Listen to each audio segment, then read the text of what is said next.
Good morning बाबू लोग, कैसे हो? बढ़िया। पढ़ाई लिखाई कैसी चल रही है? बढ़िया चल रही है। मेरा पढ़ाया हुआ समझ में आ रहा है कि नहीं आ रहा है? तो समझ में आ रहा है तो लाइक करो, सब्सक्राइब करो मेरा चैनल KBMW कृष्णा भैया मैथ वाले। ठीक है।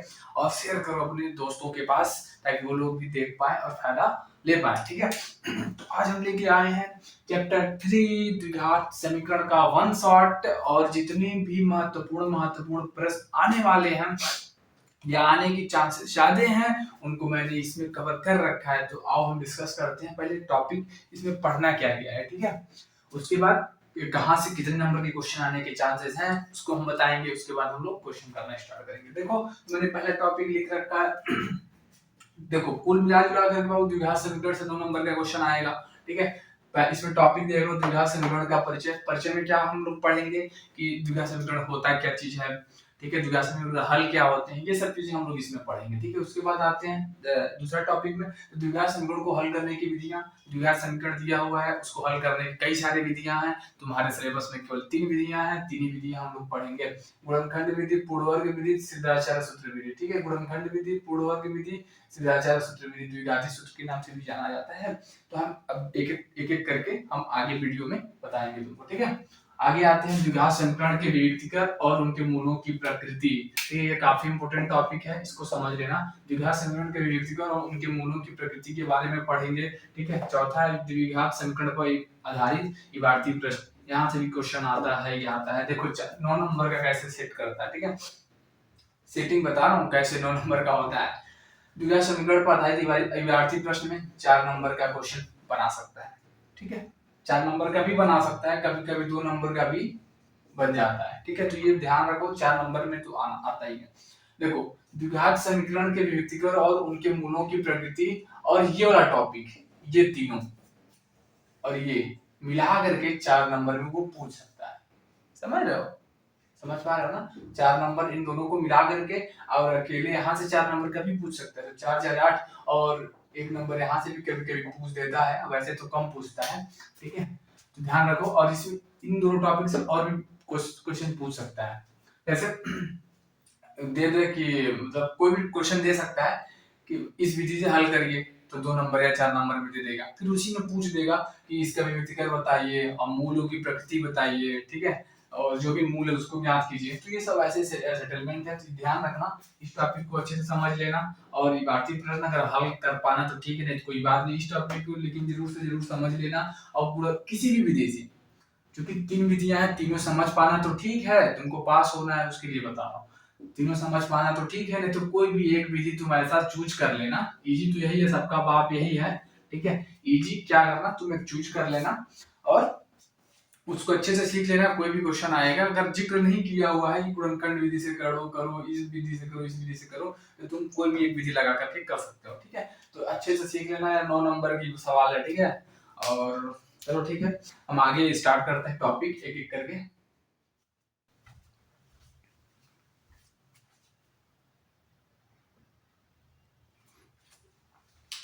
तो अब हम स्टार्ट कर दिए हैं द्विघात समीकरण का परिचय। इसमें जाने से पहले हम लोग थोड़ा सा देखते हैं कि द्विघात, थोड़ा कुछ जान लेते हैं। ठीक है।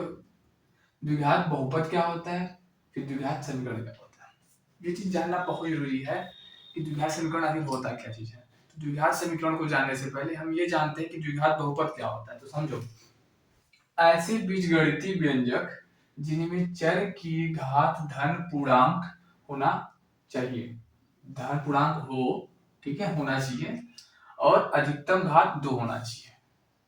ऐसे कि एक मैंने बीजगणितीय व्यंजक लिख रखा है, ये वाला। ठीक है।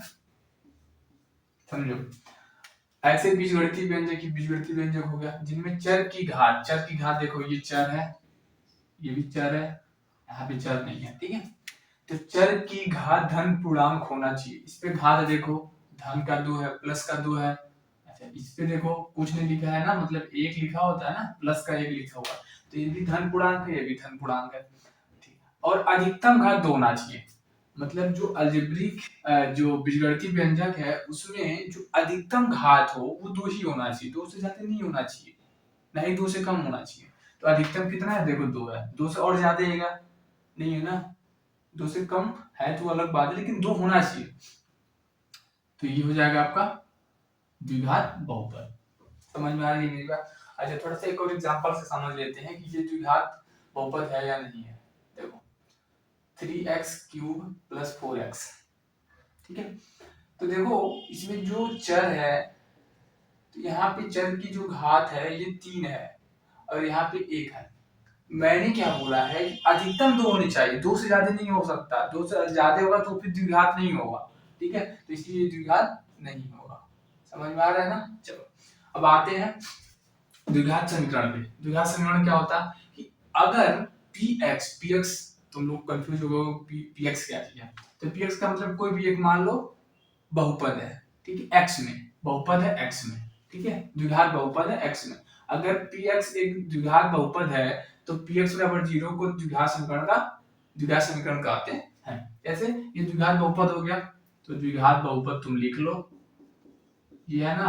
अगर इसके इक्वल टू 0 लिख दोगे ना तो ये तुम्हारा द्विघात समीकरण होगा। समझ रहे हो मेरी बात?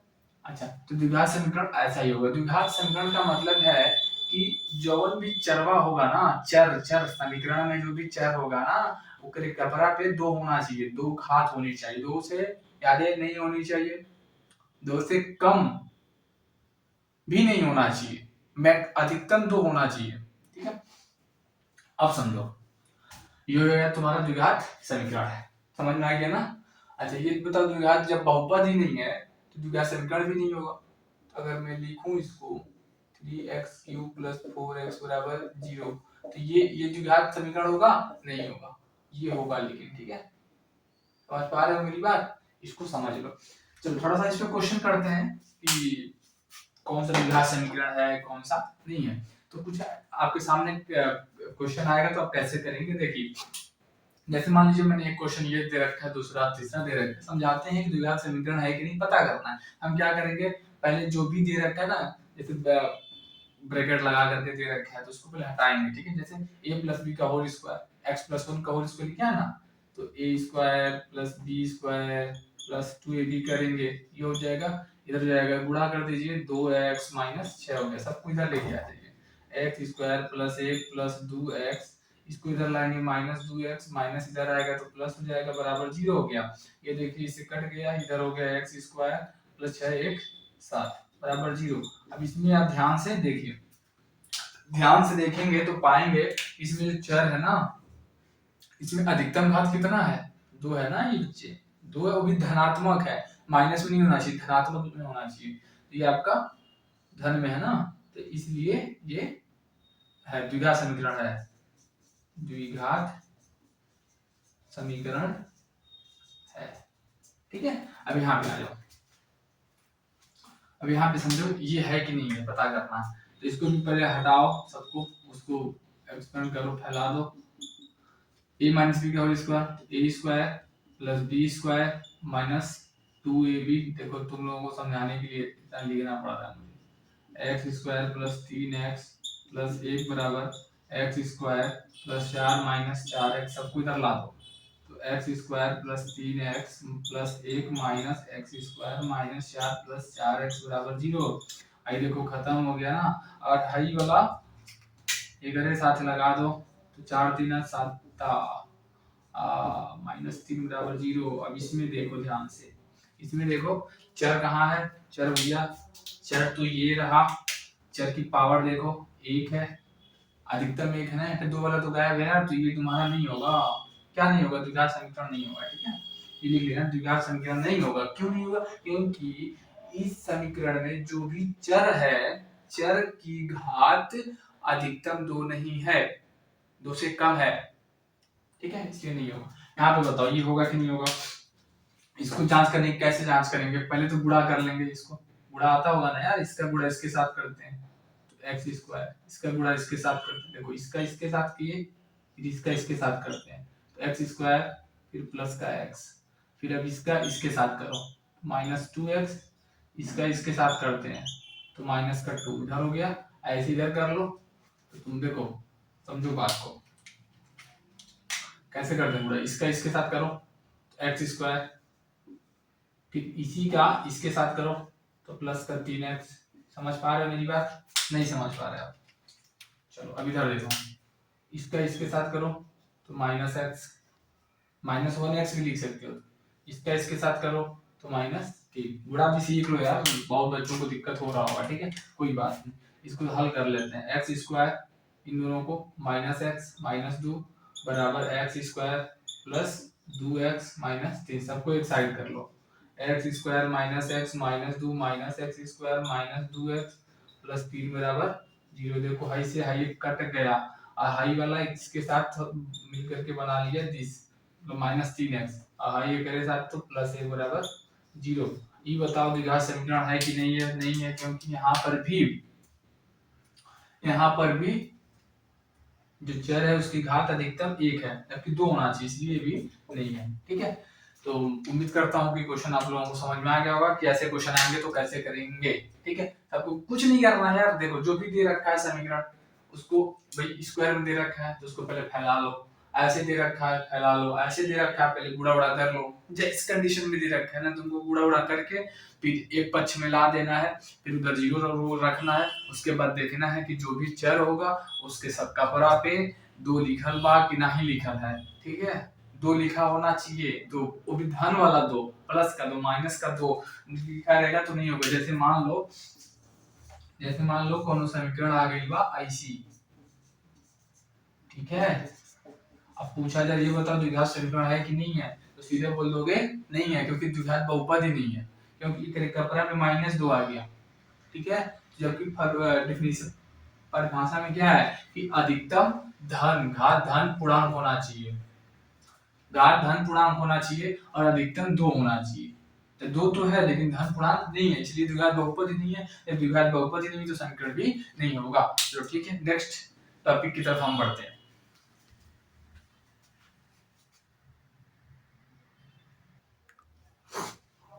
तो देखो द्विघात समीकरण के परिचय में दो कॉन्सेप्ट और बताना मैं रुक गया था, जगह नहीं थी, इसके वजह से बता रहा हूँ।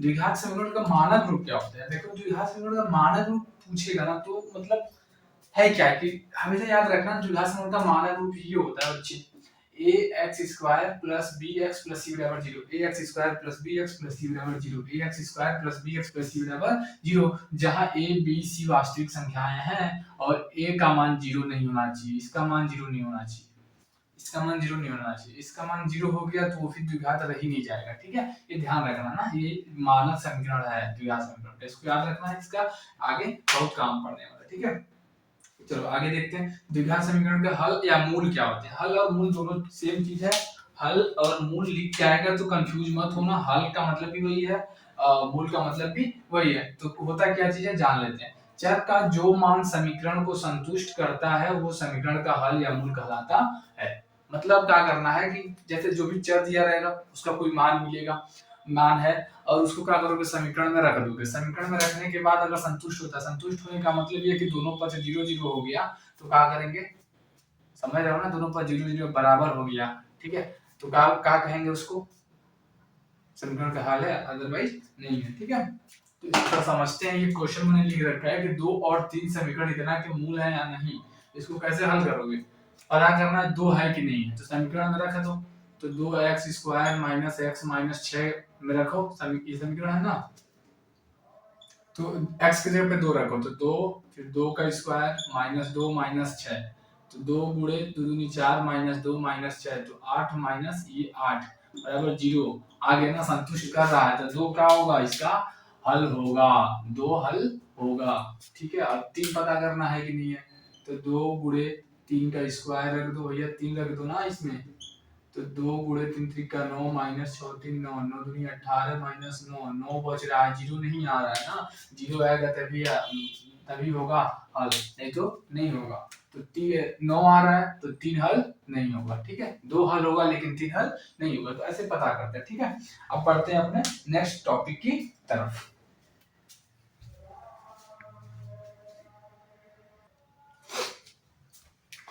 तो अब अपना टॉपिक होगा, टॉपिक नंबर 2 पे आ गए हम लोग, द्विघात समीकरण को हल करने की विधियां। ठीक है, तो इसमें तीन विधियां मैंने बोला था, गुणनखंड विधि है, पूर्वर्ग विधि है और सिद्धाचार्य सूत्र से हल करना है। ठीक है, तो पहला विधि गुणनखंड विधि, क्या है, कैसे करते हैं, ये जानना बहुत जरूरी है। ठीक है, काफी देखो यार, ये तुम लोगों को ना 9th में ही सीख लेना चाहिए था कि बहुपद दिया हुआ है उसका गुणनखंड कैसे करते हैं। अगर वो तुमको आ रहा है तो समीकरण का भी तुम हल निकाल लोगे। ठीक है, कोई बहुत बड़ी बात नहीं है। तो चलो ठीक है, अगर नहीं भी आता है तब भी कोई टेंशन लेने वाली बात नहीं है। हम है ना हम है ना करवाएंगे, सिखाएंगे। देखो, गुणनखंड विधि 4 चरण में खत्म हो जाएगी। ठीक है, करना क्या है समझो। पहला चरण में क्या करना है, मैं उसको लिखा हुआ है, ठीक है, मैं उसको एक सवाल के जरिए समझाने की कोशिश करूंगा। ठीक है, देखो, द्विघात समीकरण को मानक समीकरण में बदलो। ठीक है, पहला काम जो कह रहा है उसको मानक समीकरण में बदल लो। तो यहाँ पे भी वही क्वेश्चन है, गुणनखंड विधि से इतना का हल ज्ञात कीजिए। तो हम इसका काम करते हैं चरण 1। तुमको लिखना नहीं है चरण, केवल वो समझने के लिए है, बाकी तुमको करते रहना है। तो हो गया पहला, मान लो चरण 1 हमने कर लिया। चरण 1 क्या है, मानक समीकरण में लिख लो। यही है मानक समीकरण, ये ax² प्लस bx, भाई जो भी है हो जाएगा ना। चलो बहुत बढ़िया, ये हो गया। अच्छा, थोड़ा सा एक चीज और लिखने की कोशिश हमेशा करो, a का वैल्यू क्या होगा उससे तुलना करो तो 2 हो जाएगा। b का वैल्यू मान कितना होगा x के साथ, तो -1 होगा। c का -6 लिख सकते हो यहाँ पे, वैसे चूंकि काम है नहीं इसका, लेकिन लिखोगे तो बढ़िया रहेगा। ठीक है, ये आना चाहिए क्योंकि आगे इन्हीं सबका खेल है। चलो, चरण 1 में मैंने लिख लिया। चरण 2 में आते हैं। a और c का गुणा करो। a कितना है और c कितना है, गुणा कर लो भैया। कह रहा है तो कर लो यार, क्या दिक्कत है, यहाँ पे हम करते हैं। ठीक है, दिमाग में a और c का गुणा करो तो 6 दूनी 12। ac का मान कितना आ गया, -12। a और c का गुणा करो, फिर ac का गुणनखंड करो। ac 12 आ गया, उसको गुणनखंड कर लेना। तो 2 6 के 12, 2 3 6, 3 करने 3, गुणनखंड हो गया भैया, गुणनखंड करो। ठीक है, फिर उनके गुणनखंड से ऐसा जोड़ा बनाओ, मतलब ये 3 गुणनखंड में जाना, इनसे बस बस एक जोड़ा बनाना है, मतलब जोड़ा बनाना है। ठीक है, कि जोड़ने या घटाने पर बीच वाला मिल जाए। बीच वाला मतलब b मिल जाए, मतलब बीच वाला क्या है, b का मतलब -1 आ जाए। अच्छा, इनका जोड़ा बनाओ कि बीच वाला -1 आ जाए। जैसे मैंने ले लिया 2 दूनी 4 3 12, 4 और 3 जोड़ा बन गया ना, जोड़ा बन गया। तो कैसे ये -1 आएगा, इसमें से इसको घटाओगे तो +1 आएगा, इसमें से इसको घटाओगे तो -1 आएगा। मतलब तुमको क्या करना है कि b बराबर -1 की जगह पे तुम क्या करोगे, 3 में से 4 को घटा दोगे। समझ पा रहे हो मेरी बात, यही चीज वहां पे तुम रख दो। अच्छा, कैसे रखोगे, छोड़ो, समझ पा रहे हो ना मेरी बात, तो हम रखने जा रहे हैं ना। तो 2x² माइनस है तो ठीक है, रख लो ना, माइनस पहले लगा लो। तब अगर माइनस पहले लगा लेते हो तो यहाँ पे एक सपोज किया जाएगा, एक है, एक के लिए तुम क्या लिख सकते हो, 4 में से 3 घटा दो। एक के लिए तुम हमेशा 4 में से 3 घटाओगे। ठीक है, क्योंकि बाहर बाहर माइनस लगा हुआ है ना। फिर x लगा, x लगा दो। ठीक है, अच्छा, अब देखो गुणा करने पे 4 और 3 के गुणा करने पे 12 आ रहा है कि नहीं आ रहा, 12 आ रहा है कि नहीं आ रहा है। ठीक है, उसमें से भी एक मैंने -1 प्लस लिया है ना, तो इसलिए देखो, ठीक है ना, तो 4 3 12 आ जाएगा। ठीक है, इसको कर लो तो माइनस का 6 बराबर 0। नहीं समझ पा रहे हो यार, देखो 4 3 12, ac आ गया 12, 4 में से 3 गया, 1 आ गया। ठीक है, तो वो आ जाना चाहिए। धीरे धीरे प्रैक्टिस करोगे तो हो जाएगा। ये चीज थोड़ा ऐसे तुमको अजीब लग रहा होगा। ठीक है, अब अलग अलग कर दो, b मिले और गुणा करने पर ac मिले। अब उन गुणनखंडों को समीकरण b में b की जगह पर रख दो। ये तीसरा चरण हो गया, और सब काम तो हो गया। दूसरे चरण में काम कर लिया, तीसरे चरण में रख दिया। ठीक है, तीसरे चरण में रख दिया। मान लो दूसरे चरण में अपना साइड में काम कर लेना, अब यहाँ तीसरा चरण बना लो। चरण 2 पर, ये बस समझाने के लिए, इसको लिखना नहीं है, चरण वर्णन नहीं लिखना है, तुमको करना है। ठीक है, वहां से बैठा लो, यहाँ पे रख दो। उसके बाद इसका थोड़ा हल कर लो। इसको 2x² गुणा कर लो ना, 4x प्लस का 3x माइनस 6 बराबर 0। इसको थोड़ा सा और हल करना तो क्या होगा, इन दोनों जगहों से 2x कॉमन ले लो, मतलब उभयनिष्ठ है, बाहर ले लो तो x माइनस 2 बचेगा, यहाँ से 3 ले लो बाहर तो x माइनस 2 बचेगा। चलो इन अब दो पद बन गए, दोनों में क्या कॉमन है, x माइनस 2 कॉमन है और एक में क्या कॉमन है, a कॉमन है। तो चरण 3 तक तुमने गुणनखंड निकल गया। ठीक है, चरण 4 में आते हैं। चरण 4 में क्या था, सब गुणन समीकरण के गुणनखंड को शून्य के बराबर रख दो और जो भी तुमने निकाल लिया है अब उसको 0 के बराबर रख लो। तो क्या करोगे तुम, ये निकला एक बार इसको बराबर रख लो, इसको 0 के बराबर रख लो, या एक बार इसको बराबर रख लो 0 के। ठीक है, उसके बाद देखो समीकरण के गुणनखंडों को शून्य के बराबर रखकर x का मान निकालो। यहाँ से x का मान निकालोगे तो 2 आएगा, यहाँ से x का मान निकालोगे तो क्या आएगा, x बराबर माइनस 3/2। यहाँ से ये आया, वहां से वो आया। ठीक है, तो x का मान ही समीकरण का हल होगा। तो जो x का मान तुम्हारा निकला है यही समीकरण का हल होगा, यही आंसर है। ठीक है, बात समझो, कुछ नहीं करना यार। देखो जो a है, a b c याद रख लो, a है और c है, इनका गुणा करना है, फिर उसका गुणनखंड करना है। ठीक है, गुणनखंड को ऐसा जोड़ा में बनाना है कि बीच वाला आ जाए, जोड़ने या घटाने पे बीच वाला आ जाए। फिर क्या करेंगे, रख देंगे बीच वाले की जगह पे। फिर क्या करेंगे, उसके बाद गुणा कर करके जोड़ा बना बना करके हल कर लेंगे। ठीक है, गुणनखंड निकाल लेंगे। चलो, अगर नहीं समझ में आया होगा तो फिर एक बार पीछे करके देख लेना वीडियो। ठीक है, चलो एक क्वेश्चन और करते हैं इस पे।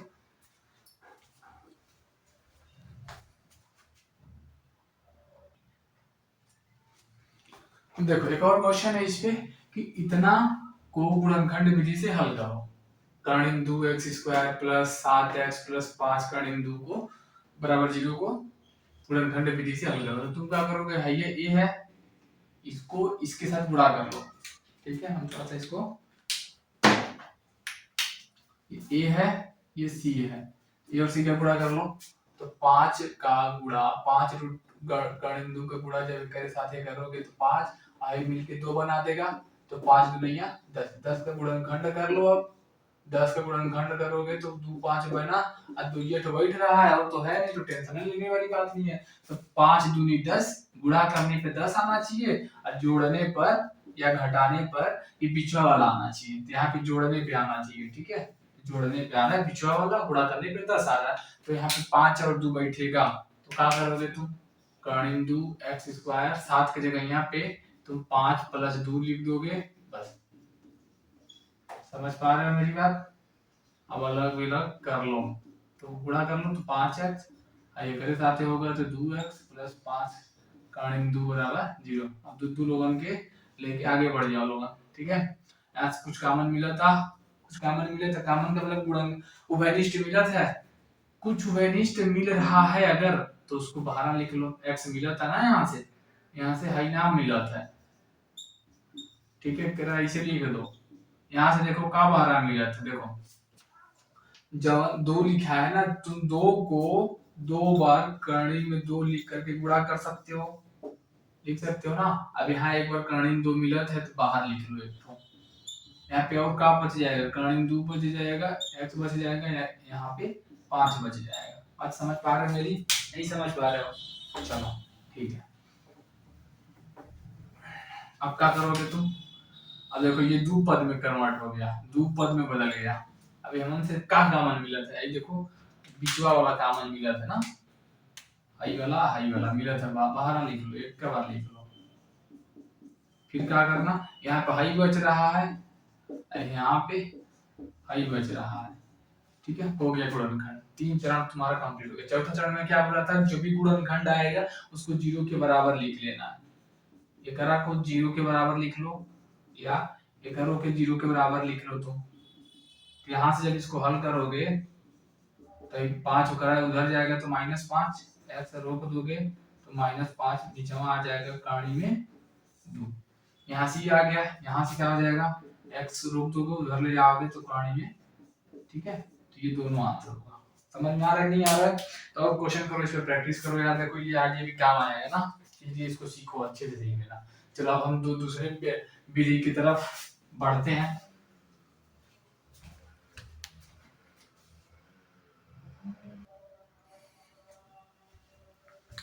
देखो बाबू, अपना दूसरा तरीका है पूर्ण वर्ग बनाकर हल करना। पूर्ण वर्ग बनाएंगे कैसे, हल कैसे करेंगे, पूर्ण वर्ग होता क्या चीज है, पहले जान लेते हैं सारी कुछ, ठीक है। पूर्ण वर्ग का मतलब ये है जैसे 3 का वर्ग 9 होता है, तो 9 क्या है, किसी न किसी अंक का, किसी न किसी नंबर का पूर्ण वर्ग है, तो ऐसे हम बनाएंगे, ठीक है। अच्छा, हल करने की थोड़ा सा विधि जान लेते हैं, रूल जान लेते हैं, क्या हम करेंगे, ठीक है। तो पहला ये है, सबसे पहले एक्स स्क्वायर का गुणांक, गुणांक समझ में आता है यार, होता क्या चीज है। जैसे मान लो 4x² लिखा है, तो इसका गुणांक बताना, x² का गुणांक, तो x² को छोड़ दो, बाकी उसके अलावा जो भी उसके साथ लगा होगा ना, वो उसका गुणांक गुणा में होना चाहिए, ठीक है। तो 4 यहाँ पे इसका गुणांक होगा ना। अच्छा, यहाँ पे क्या करना, सबसे पहले x² का गुणांक 1 बनाओ और अचर पद को दाएं तरफ ले जाओ, पहला काम। दूसरा काम है x के गुणांक का आधा करो और उसका वर्ग करके दोनों तरफ जोड़ो, ठीक है। और बाएं पक्ष को पूर्ण वर्ग बना लो। तीसरा काम क्या करेंगे, फिर दोनों पक्षों का वर्गमूल लेते हैं। वर्गमूल समझ में आता है ना, 9 का वर्गमूल बताना है, क्या करते हैं, कर्ण 9 लिख देते हैं ना वर्गमूल इसका, तो 9 बाहर आकर के 3 बचा दे देता है, ठीक, ये वर्गमूल है। फिर एक बार प्लस चिन्ह ले लो, एक बार माइनस चिन्ह ले लो और x का मान निकाल लो।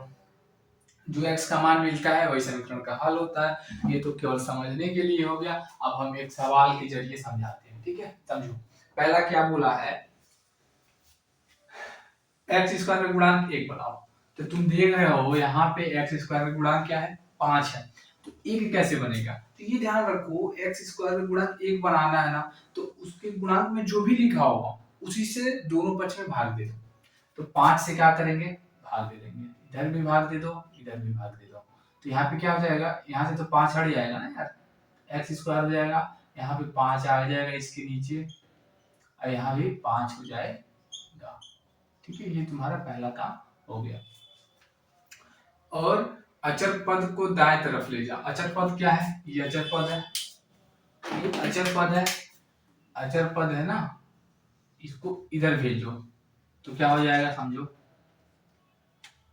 तुम्हारा हो जाएगा इधर x² माइनस 8/5 x बराबर 4/5, पहला काम खत्म, ठीक है। आगे बढ़ो, x के गुणांक का आधा करो, तो अभी यहाँ पे देखो x का गुणांक क्या है, x का गुणांक ये है, तो माइनस भी उसके साथ आएगा, ठीक है, कोई बात नहीं। x का गुणांक देखो, आधा कर लो, दिमाग में आधा कर लेना, ये याद रख लो, उसको कर लेना। तो 8/5 का आधा, आधा का मतलब 2 से भाग देना है ना, नीचे से 2 से गुणा करना, तो 8/10 हो जाएगा यार, समझ पा रहे हो। तुम इसको काट भी सकते हो, ठीक है, नहीं काटने का मूड है तो मत काटो। तो 4 चलो हम 8/10 ले लेते हैं, आधा कर लेंगे, तो 8/10 आ गया, 8/10 आ गया। अब उसको फिर बोला है x के गुणांक का आधा करो, तो गुणांक का आधा कर लिया, तो 8/10 हो गया, और उसका वर्ग कर लो, 8/10 के जब वर्ग करोगे, क्योंकि गुणांक तो माइनस में तो ऐसे भी तुम कर सकते थे, कोई दिक्कत नहीं होगा, 64/100 हो जाएगा। गुणांक कितना था भाई, -8/5 था, उसका आधा किया -8/10 हो गया, उसका स्क्वायर कर देना, मतलब वर्ग कर देना है, तो 64/100 हो गया। करके दोनों तरफ जोड़ो, दोनों तरफ जोड़ दो भैया, x² माइनस 8/5x, अब प्लस करना है 64/100, इधर करना है और इधर यहाँ करना है, समझा कि नहीं बचुआ, समझो समझो, मजा आएगा, आएगा मजा इस क्वेश्चन के बाद। देखो अब कैसे क्या करेंगे, जोड़ दिया, और बाएं पक्ष को पूर्ण वर्ग बनाओ, ये जो बायां पक्ष है ना बच्चा, यही तो बायां पक्ष है, ये वाला ना बायां पक्ष है, तो बायां पक्ष को पूर्ण वर्ग, पूर्ण वर्ग देखो यहाँ कैसे बनाएंगे हम, क्या करेंगे, ये लिखा है x, x लिख देंगे, बीच में माइनस है, माइनस लिख दो, और इसका वर्गमूल क्या होगा, 64 का 8, 100 का 10, हो गया, मतलब इसको जब फैलाओगे तो यही आएगा ऊपर वाला, ठीक है, यही वाला आएगा, इसका हो गया। अब इसको हल कर लो, लॉसा ले लो इसका 500, अरे 100 आएगा तो 20, 20 25 100 तो 20 गुणे 4 180 प्लस 64, इसको जोड़ लो यार, तो 8 6 14 144 बटे 100, या तुम ऐसे लिख सकते हो x माइनस 8 बटे 10 का होल स्क्वायर बराबर 12 बटे 10 का स्क्वायर, दोनों बच्चों का। अब देखो चौथा स्टेप क्या बोल रहा है, फिर एक बार नहीं, तीसरा बोल रहा है फिर दोनों बच्चों का वर्गमूल ले लो, लिख देना वर्गमूल लेने पर, ठीक है। जब वर्गमूल लोगे तो तुम्हारा क्या होगा, यहाँ से ये मिल जाएगा और कपड़ा पर के दूटो बरवा हट जाएगा, ये वाला, ठीक है, हट जाएगा ना, तो यहाँ पे प्लस और माइनस साइन आ जाएगा, चिन्ह 12 बटे 10 आ जाएगा, इतना तक तुम पहुंच गए। फिर क्या बोला है, फिर एक बार प्लस चिन्ह ले लो और एक बार माइनस चिन्ह लेकर के x का मान निकाल लो। हम एक बार क्या करते हैं, यहाँ लिखते हैं प्लस चिन्ह लेने पर, जब प्लस चिन्ह लोगे तो क्या हो जाएगा, x माइनस 8 बटे 10, देखो यहाँ पे चिन्ह लेना है, इधर इधर कहीं नहीं बदलना है कि मैंने बोल दिया प्लस चिन्ह लेने पर तो जहां जहां माइनस वहां पे ठोक दो प्लस, ऐसा कुछ नहीं करना है, केवल इन दोनों की जगह पे एक बार प्लस एक बार माइनस लेना है, ठीक है। प्लस की बात कर रहा है तो प्लस वाला ले लेंगे, ठीक है। तो x बराबर क्या हो जाएगा, 12 बटे 10, आई उधर आ जाएगा ना, तो 8 बटे 10, तो लासा ले लो, तो 10 होगा, 12 8 20, बोलो बच्चे, तो 2, आंसर यहाँ से क्या आ गया, एक तो 2, एक बार माइनस चिन्ह ले लो यार, यहाँ लिख लो माइनस चिन्ह, माइनस में ऋण चिन्ह लेने पर यार, एक बार धन चिन्ह लेने पर, एक बार ऋण चिन्ह लेने पर, तो ले लो, तो x माइनस 8 बटे 10 बराबर, देखो यहाँ पे माइनस 12 बटे 10 होगा, x को इधर रुको, एक उधर भेजो, माइनस वाला प्लस हो जाएगा, अरे चमक रहा है कि नहीं, 10 12 प्लस 8, तो x का मान कितना हो जाएगा, 12 और 8 घट जाएगा ना, तो माइनस 4 बट्टे 10 कट गया मेरे लाल, तो माइनस 2 बट्टे 5, माइनस 2 बट्टे 5 यहाँ से आ गया और 2 यहाँ से आ गया, ये दोनों आंसर हो जाएगा, ठीक है। समझ लो ना, पूर्ण वर्ग बना करके हल कर लिया तो ये दोनों आंसर आ जाएगा, ठीक है। नहीं समझ में आया होगा, थोड़ा सा रिपीट कर देता हूँ। सबसे पहला काम क्या करेंगे, इसका गुणांक को 1 बनाएंगे, तो जो भी दिया रहेगा उसी से भाग दे देंगे, ठीक है, भाग दे दिए, यहाँ तक पहुंच गए। अच्छा फिर क्या करेंगे, जो x का गुणांक होगा, क्योंकि माइनस के साथ तुम ले सकते हो, x का गुणांक यही वाला ना, माइनस 8 बटे 5 का आधा कर दोगे तो माइनस 8 बटे 10 हो जाएगा, फिर उसका वर्ग कर देना है और दोनों साइड में जोड़ देना है, वर्ग करोगे तो 8 बटे 10 का 64 बटे 100 हो जाएगा, फिर दोनों पक्ष में जोड़ दो, तो यहाँ पे देखो जोड़ दिया, यहाँ पे ये जोड़ा हूँ ना, यहाँ पे ये जोड़ा हूँ, जोड़ दिया, तो ठीक है। दोनों जोड़ने के बाद देखो ये जो बायां पक्ष है ना अपना, ये पूर्ण वर्ग बना लो, इसको कैसे बनेगा, ये एक्स स्क्वायर में से एक्स लिख लो, माइनस अगर यहाँ इसके हिसाब से चलना है, ठीक है, अगर यहाँ पे माइनस लिखा है तो माइनस लिखेंगे, यहाँ पे प्लस लिखा है तो प्लस लिखेंगे, यहाँ का मतलब एक्स के साथ, जो एक्स के साथ वाला है ना वहां का साइन लिखेंगे, ठीक है। उसके बाद इसका वर्गमूल लिखो, जैसे इसका वर्गमूल x लिखे थे, इसका वर्गमूल लिखो तो 64 का 8, नीचे 100 का 10, फिर पूरा का लगा दो, ठीक है, हो गया बराबर। अब यहाँ क्या करो, इसको हल उल कर लो यार, यहाँ पे आ गए, अभी देख रहे हो, अभी पूर्ण वर्ग है किसी का, 12 बटे 10 का पूर्ण वर्ग है तो लगा दिया, फिर वर्गमूल ले लेने पर तो क्या हो गया, दोनों से कपड़ा पर हट गया, इधर ये हाई हो गया, इधर ये हाई हो गया, एक बार प्लस चिन्ह ले लिया, एक बार माइनस चिन्ह ले लिया, आंसर आ गया, ठीक है। तो अब तुम लोग इस पे क्वेश्चन कर लेना, ठीक है। चलो अब नेक्स्ट विधि पे पढ़ते हैं।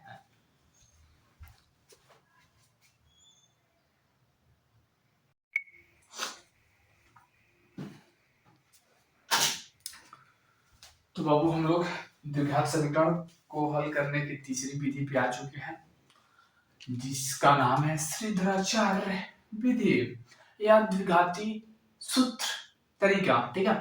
या हम इसको एक और नाम दे सकते हैं, मैं दिया हूँ सबका बाप विधि। सबका बाप है ये, ठीक है। क्यों ऐसा बोल रहा हूँ, देखो अभी तुमको समझ में आ जाएगा क्यों ऐसा बोल रहा हूँ। अभी थोड़ा बोल समझाता हूँ होता क्या चीज है, ठीक है। देखो सिद्धाचार्य सूत्र या द्विघाती सूत्र क्या होता है। मानक द्विघात समीकरण तुम्हारा ये है तो तुमको पता ही है, x square plus b x plus c बराबर जीरो। यहाँ पे ए जो है जीरो नहीं होना चाहिए, ए का मान जीरो नहीं होना चाहिए, बाकी कुछ भी हो सकता है। ऐसे द्विघात समीकरण है तो उनका हल कैसे निकालेंगे, तो उनका हल निकालने के लिए एक फॉर्मूला है, x बराबर माइनस बी प्लस माइनस कर्ण में बी स्क्वायर माइनस 4ac सबके बट्टे 2a, ठीक है। समझ रहे ना, सारे प्रश्न का भाव है। सारे प्रश्न जो तुमको कठिन लग रहा हो, अगर देख रहे क्वेश्चन देखिए गुणनखंड विधि से नहीं कर पा रहे हो, पूर्ण वर्ग बना करके नहीं कर पा रहे हो, डर लग रहा है, तो कुछ ना करो यार, पापा को याद कर लो, पापा सॉल्व करेंगे। पापा है ना, बच्चों को प्रॉब्लम होती है तो किसको याद करते हैं यार, बाप को याद करते हैं कि बाप पापा जी पैसा दे दीजिए, ये दिक्कत है वो दिक्कत है, पापा तुरंत पैसा भेजे, काम खत्म, प्रॉब्लम सॉल्व। तो यहाँ पर भी वही है, इसीलिए मैं इनको बाप का दर्जा दे रहा हूँ, ठीक है। तो चलो हम इस पे क्वेश्चन करते हैं, पहले एक प्रश्न करवाते हैं, बहुत मजेदार है। 3x square minus 5x 3x square minus 5x plus 2 बराबर 0 प्लस 2 बराबर 0। चलो अब इसको पापा के तरीके से हल करो, ठीक है। द्विघात समीकरण। तो इसको पहले क्या करेंगे, तुलना करेंगे। ऐसे देखो एग्जाम में कैसे लिखेंगे, मानक समीकरण से तुलना करने पर, मानक समीकरण से तुलना करने पर सबका मान निकालो। ए की जगह पे 3 आ गया, बी की जगह पे -5 हो जाएगा, सी की जगह पे 2 आ जाएगा, ठीक है। अब समीकरण का हल मतलब x फार्मूला लगा लो, माइनस बी प्लस माइनस कर्ण बी स्क्वायर माइनस 4ac बट्टा 2a आया ना। तो क्या करेंगे, देखो x बराबर माइनस, अब b के जगह पे भी माइनस है तो -5 प्लस माइनस कर्ण बी स्क्वायर मतलब -5 का स्क्वायर वर्ग 4a, a का मतलब 3 है, c का मतलब 2 है, 2 है। समझ आ रहा है कि नहीं आ रहा, चमक रहा है कि नहीं, चमकना चाहिए, नहीं चमकेगा तो हम चमकाएंगे, ठीक है। देखो कैसे, x इक्वल टू गुणा होकर के 5 हो जाएगा ना, प्लस का 5 का स्क्वायर वर्ग, स्क्वायर का मतलब वर्ग होता है, ठीक है। 5 का स्क्वायर 25 माइनस 4 3 12 दूनी 24, नीचे 6 हो जाएगा, ठीक है। 5 प्लस माइनस 1 बचेगा, यहाँ 6 हो जाएगा, ठीक है। एक को हम कहाँ लिख सकते हैं, 5 प्लस माइनस 1 आएगा 12 6, समझ रहे हो ना। अच्छा अब क्या करोगे, क्या यही आंसर है, अरे बच्चा यहाँ पे नहीं छोड़ना, अभी हल हो जाएगा और आगे तक। तो कैसे करना है, एक बार क्या करना, यहाँ पे लिखना प्लस चिन्ह लेने पर, एक बार लिखना माइनस चिन्ह लेने पर, ठीक है।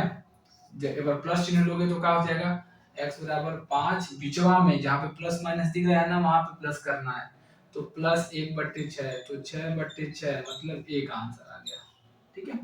जब माइनस चिन्ह लोगे तो क्या हो जाएगा, 5 माइनस 1/6 4/6 मतलब 2/3, तो ये आंसर हो जाएगा, ठीक है। तो पप्पा वाले तरीके से करोगे, ठीक है, ये दोनों आंसर हो गया, ये दोनों आंसर हो गया ना, x का मान 1 आ गया, 2/3 आ गया, इसके हल हो गए तुम्हारे। ये एक और क्वेश्चन करते हैं, चलो इसको लिख लो, एक क्वेश्चन और करते हैं, स्क्रीनशॉट ले लो, हट जाता हूँ, दूर हट जाता हूँ, ले लो जल्दी, ले लो जल्दी, ठीक है। चलो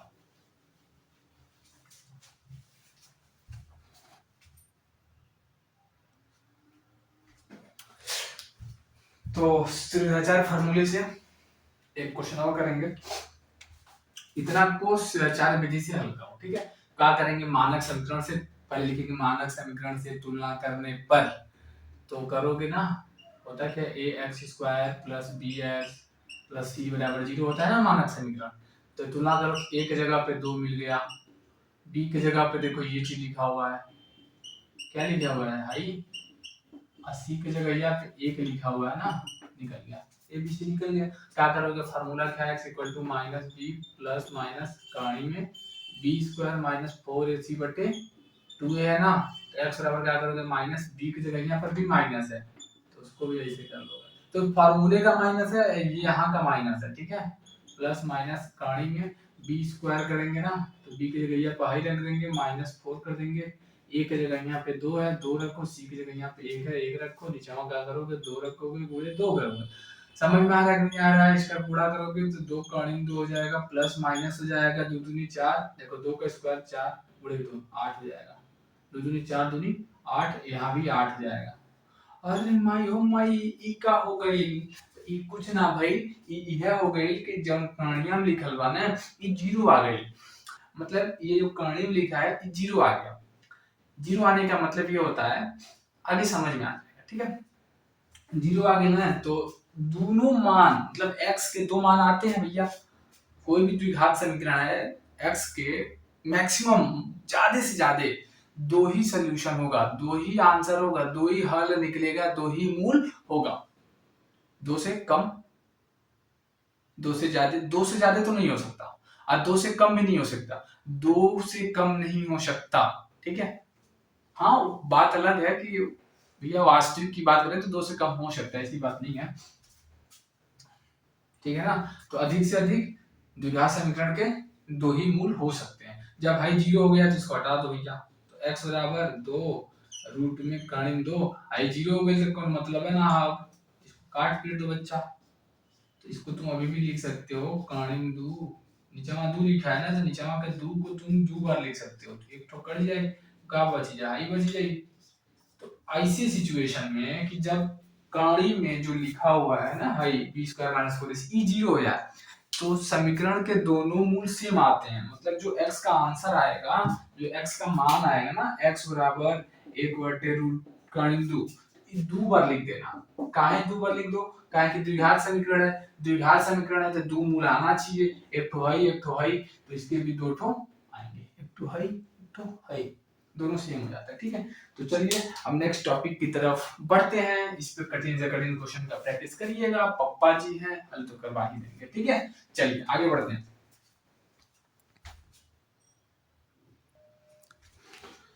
तो अब हम लेके आ चुके हैं नेक्स्ट टॉपिक, द्विघात समीकरण का विविक्तीकरण और मूलों की प्रकृति।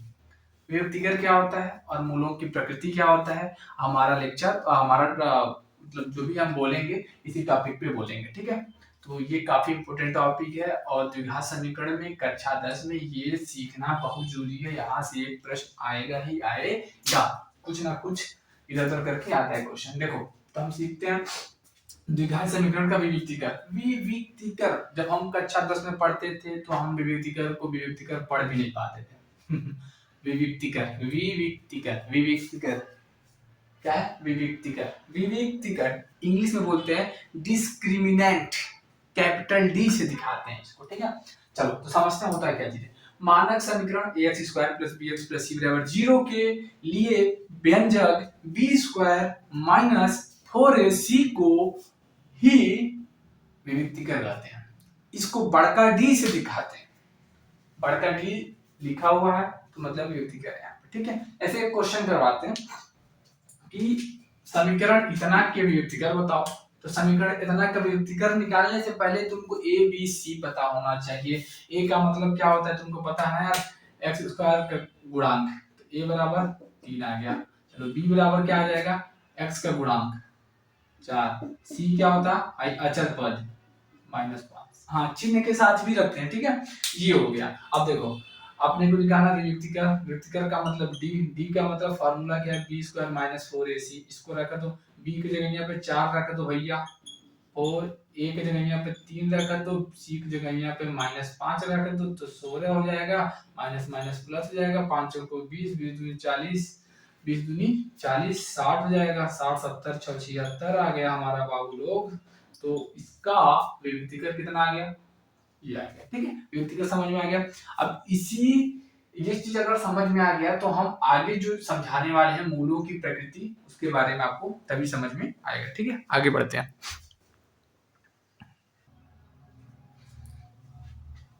चलो बच्चे लोग, तो आगे हम द्विघात समीकरण के मूलों की प्रकृति को लेकर के आ गए हैं। ठीक है, इसके बारे में बताते हैं। तो देखो, द्विघात समीकरण के मूलों की प्रकृति बताने के लिए आपको उसका विविक्तीकरण निकालने आना चाहिए। अगर विविक्तीकरण निकालने आ रहा है तभी आप हल कर पाएंगे। तो प्रकृति विविक्तीकरण पर निर्भर करती है, ये बात ध्यान रखिए। चलिए, ये टेबल आप लोग एक बार ध्यान से देख लीजिए, ध्यान से देख लीजिए और ये टेबल याद कर लीजिए, क्योंकि यही से क्वेश्चन बनता है। एमसीक्यू बने या कुछ भी बने इस टॉपिक से रिलेटेड, तो यहीं से बनेगा क्वेश्चन। ठीक है, इसको एक बार देख लो। विविक्तीकरण का मान, मूलों की प्रकृति। जब डी अच्छा, इसका मतलब समझते हो तुम लोग ना यार? डी फिर यहीं से लगा दे, इसका मतलब होता है कि जो डी है ना वो 0 से बड़ा है। डी जो है वो 0 से बड़ा है, जिसको हम ग्रेटर देन पढ़ेंगे या ऐसे पढ़ेंगे। डी जब 0 से बड़ा होगा मतलब डी का मान धनात्मक आ रहा है, मतलब डी का मान 0 से ज्यादा आ रहा है, 1 2 3 4 5 ऐसा कुछ भी आ रहा है ना, तथा ऐसे, इसका मतलब ये होगा। और इसका मतलब हुआ कि डी छोटा है 0 से, मतलब ऋणात्मक आ रहा है। ठीक है, तो आप समझो डी इज ग्रेटर देन 0 है, डी 0 से बड़ा है तथा पूर्ण वर्ग है। पूर्ण वर्ग समझ में आ रहा है, जैसे 4 25 9 16 इस टाइप का हो। तो मूलों की प्रकृति क्या क्या होगी, इसको ध्यान में रखो। वास्तविक होगा, परिमेय भी होगा और असमान होगा। असमान का मतलब क्या है कि अलग अलग होगा। जैसे मान लो 2 मूल है, एक मूल मान लो 3 हो गया तो दूसरा मूल 5 हो जाएगा, कुछ और हो जाएगा। ठीक है, समझ रहे हो ना? समान नहीं होंगे, असमान होंगे। समान का मतलब अगर एक मूल 2 है तो दूसरा मूल भी 2 होना चाहिए, ये समान का मतलब। असमान का मतलब दोनों अलग अलग होना चाहिए। ठीक है, वास्तविक तो तुमको पता ही है, परिमेय भी पता ही है, असमान होगा। ठीक है, डी जब बड़ा है 0 से, मतलब डी का मान धनात्मक आ रहा है तथा पूर्ण वर्ग नहीं है। जैसे मान लो डी का मान 5 आ गया, तो 5 किसी का पूर्ण वर्ग तो नहीं है ना भाई। जब पूर्ण वर्ग नहीं है तो उस सिचुएशन में, उस कंडीशन में जो नेचर होगा, मूलों की प्रकृति होगी, वो कैसा होगा? वास्तविक तो होगा, अपरिमेय होगा। यहाँ पे परिमेय होगा था, यहाँ अपरिमेय हो जाएगा, बाकी असमान रहेगा। ठीक है, क्वेश्चन यहाँ से ज्यादा बनता है। ठीक है, जब डी बराबर 0 हो गया, डी बराबर 0 हो गया तो मूल वास्तविक होगा और समान होगा। तो ऐसे केस में दोनों जो x का आंसर आएगा ना वो सेम आएगा। ठीक है, जब d का मान निगेटिव हो गया, ऋणात्मक, ठीक है, d छोटा हो गया 0 से, ऋणात्मक हो गया, तो काल्पनिक आएगा। ठीक है, काल्पनिक और अधिकल्पित भी इसको बोला जाता है। काल्पनिक बोलो या अधिकल्पित बोलो, ठीक है, मतलब वही है। अब हम एक क्वेश्चन के जरिए समझाने की कोशिश करते हैं। ठीक है, एक क्वेश्चन करो तुम लोग। क्वेश्चन है समीकरण 2x² प्लस 5x प्लस 4 बराबर 0 के मूलों की प्रकृति बताओ। मूलों की नेचर बताओ, प्रकृति बताओ। तो सबसे पहला काम बाबू तुमको यही करना है कि ए और बी सी पता करना। ए क्या हो जाएगा? 2 हो गया, बी हो गया, ये हो गया ना 5, ये ए हो गया, बी हो गया, सी ये हो गया 4। ठीक है, उसके बाद डी निकालो तो डी बराबर क्या होता है? Formula b² minus 4ac। B का मतलब 5 का स्क्वायर कर दोगे ना यार, माइनस 4ac। तो हल कर दो इसको, तो 25 माइनस 4 को 16 दूनी 32, ऋणात्मक आ गया ना यार, डी का मान निगेटिव आ गया ना। अतः निगेटिव आ गया ना यार, देखो डी इज लेस देन 0 आ गया ना। अतः मूल काल्पनिक होंगे, मूल काल्पनिक होंगे। ठीक है, अब हम नेक्स्ट क्वेश्चन की तरफ बढ़ते हैं, आगे क्वेश्चन की तरफ बढ़ते हैं। ठीक है, एक क्वेश्चन और लिखो।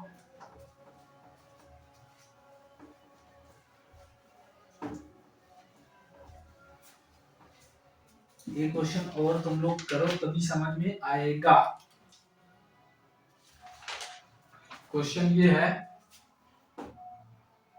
3x² माइनस 2x प्लस 1/3 बराबर 0 का विविक्तीकरण बताओ। विविक्तीकरण बताओ और मूलों की मूलों की प्रकृति भी बताओ, प्रकृति भी बताओ। समझो बात को, समझो। तो हम क्या करेंगे, सबसे पहला क्रम हुआ ए बी सी पता करेंगे आप। ए हो गया ये, बी हो गया ये, सी हो गया 1/3। तो हम डी निकाल लेते हैं। तो डी क्या होता है, बी स्क्वायर माइनस 4ac होता है। तो बी स्क्वायर का मतलब -2 का स्क्वायर, -4, ए का मतलब 3, सी का मतलब 1/3 कट गया। तो 4 - 4 मतलब 0 आ गया, डी का मान 0 आ गया। ठीक है, ये हो गया क्या आंसर। एन चूंकि टी बराबर 0, इसलिए मूलों की प्रकृति कैसी होगी, वास्तविक और समान, वास्तविक और समान और समान। ठीक है, तो इस तरीके से क्वेश्चन आप लोग देख लीजिएगा, और इस पे हम और क्वेश्चन करवाते हैं। ठीक है,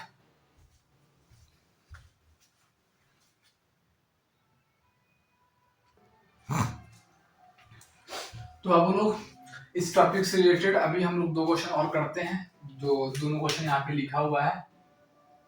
ठीक है, क्या है, पहला क्वेश्चन देख लो, पढ़ लो यार, हम लिख रहे हैं तो फिर तुम पढ़ सकते हो। ठीक है, देखो लिखा हुआ है, यदि समीकरण इतना के मूल बराबर है तो के का मान बताओ। अरे भैया हमको पता है ना यार, जब मूल बराबर होते हैं, मूल कब बराबर होते हैं, जब डी का मान 0 होता है। तो डी का मान 0 का मतलब बी स्क्वायर माइनस 4ac का मान 0 लिखा हुआ है, यही नहीं लिखा हुआ है। तो इसमें पहले ए और बी सी का मान निकालो। ए का मान 2 हो गया, बी का मान -8 हो गया, सी का मान क्या हो गया, इसमें पटक दो। तो बी स्क्वायर में जब पटकोगे तो बी स्क्वायर माइनस 4ac बराबर 0, 64। इसको उधर लिख लो, तो 8 के, तो के बराबर क्या हो जाएगा, 64/8, 8 8 64। तो के का मान कितना आ गया बच्चा लोग, 8।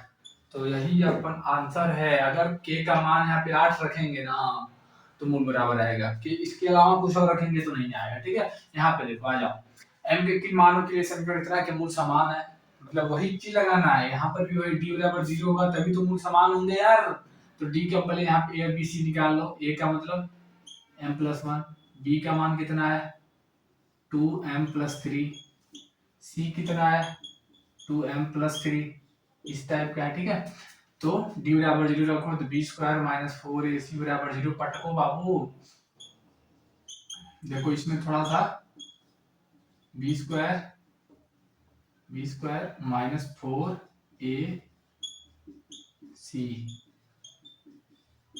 समझ पा रहे हो मेरी बात। अब इसी को हल कर दो, आंसर आ जाएगा। इसका कर दोगे तो 2 दूनी 4 जाएगा, m+3 के स्क्वायर हो जाएगा बच्चा। 4 कर लो यार, इन लोगों का गुणा कर लो, तो 2 का गुणा करोगे तो 2m² + 3m + 2m + 3 बराबर 0। इसको थोड़ा सा और अच्छे से कर लो, m² + 9 + 3 दूनी 6m, ठीक है, -4 कामा लेके तुम काट भी सकते थे। चलो अच्छा लिख कर देता हूँ। तो 2m² + 3 तो 5m + 3 बराबर 0। देखो 4 दोनों जो है ना पूरे में कामा लेके काट सकते हैं, क्योंकि उधर 0 है, काट दो बताता हूँ। तो ब्रैकेट ओपन कर दो, m² + 9 + 6m, ये जाएगा तो इसको भी -1 आएगा, ये करो कि -1 आएगा, ओ ये करो कि -1 आएगा बच्चा लोग। अब देखो इसका पार्टनर कहाँ है, तो -m² हो जाएगा। इसका पार्टनर देखो कितना है, तो +m हो जाएगा। इसका पार्टनर देखो कितना है, तो +6 बना देगा बराबर 0। बात समझ में आ रही है नहीं आ रही है। चलो यार माइनस कॉमन लेके तुम काट दोगे ना, तो m² यहाँ पे माइनस हो जाएगा, यहाँ पे भी माइनस हो जाएगा। इसका गुणनखंड कर लो, आंसर क्या आ जाएगा, गुणनखंड करोगे ना तो m² - का 3m + का 2m बैठेगा। ठीक है, कर लेना यार, पीछे कर लेना इसको, ये तभी सीखना जब पीछे तुम्हारा रेडी रहेगा तभी समझ में आएगा। m कॉमन ले लोगे, यहाँ से दो कॉमन का मतलब 2 वैलिस्ट है, तो बाहर निकाल लोगे। बात समझ में आ रही है ना, m - 3 और m + 2 बराबर 0 आ जाएगा। m के यहाँ से 2 मान आ गए ना, m के 2 मान आ गए, एक 3 आएगा, एक -2 आएगा। अच्छा अब देखो ये क्या, ये दोनों आंसर क्वेश्चन को सेटिस्फाई कर रहे हैं ना, ठीक है। तो ये कैसे पता करेंगे, देखो m का यहाँ बस यहाँ से कोई मतलब नहीं है अपने बेटा, केवल यहाँ से मतलब, देखो m का मान 3 रखो तो 3 प्लस 1 ये 0 नहीं हो रहा है चलेगा, m का मान -2 रखो तो -2 प्लस 1 माइनस, तब ये 0 नहीं हो रहा है चलेगा, मतलब ये दोनों आंसर होंगे, ठीक है। बस खत्म। चलो तो नेक्स्ट टॉपिक की तरफ बढ़ते हैं।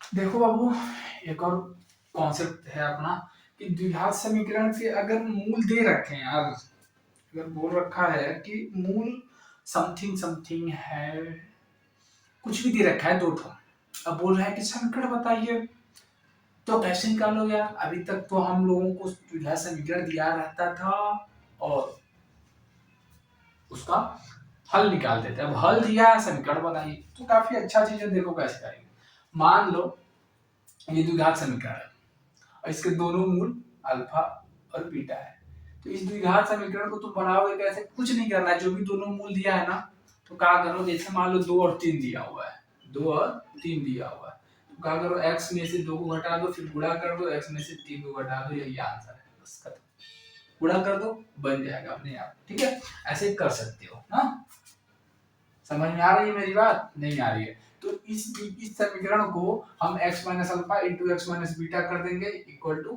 ऐसे दिखा दिए तो समीकरण बन गया। ये सब कुछ छोड़ दो, नहीं समझ में आ रहा कोई बात नहीं, इसको हटाओ।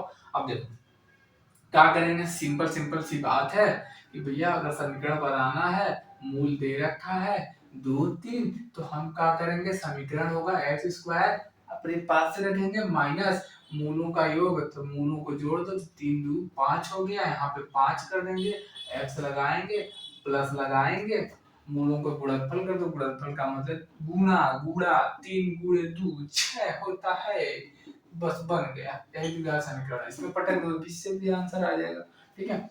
चलो ये सब समझ में आ गया ना, क्या करेंगे एक्स स्क्वायर हमेशा लगाएंगे, माइनस मूलों को जोड़ देंगे, एक्स कर देंगे प्लस मूलों का गुणनफल कर देंगे, ऐसे आ जाएगा, ठीक है।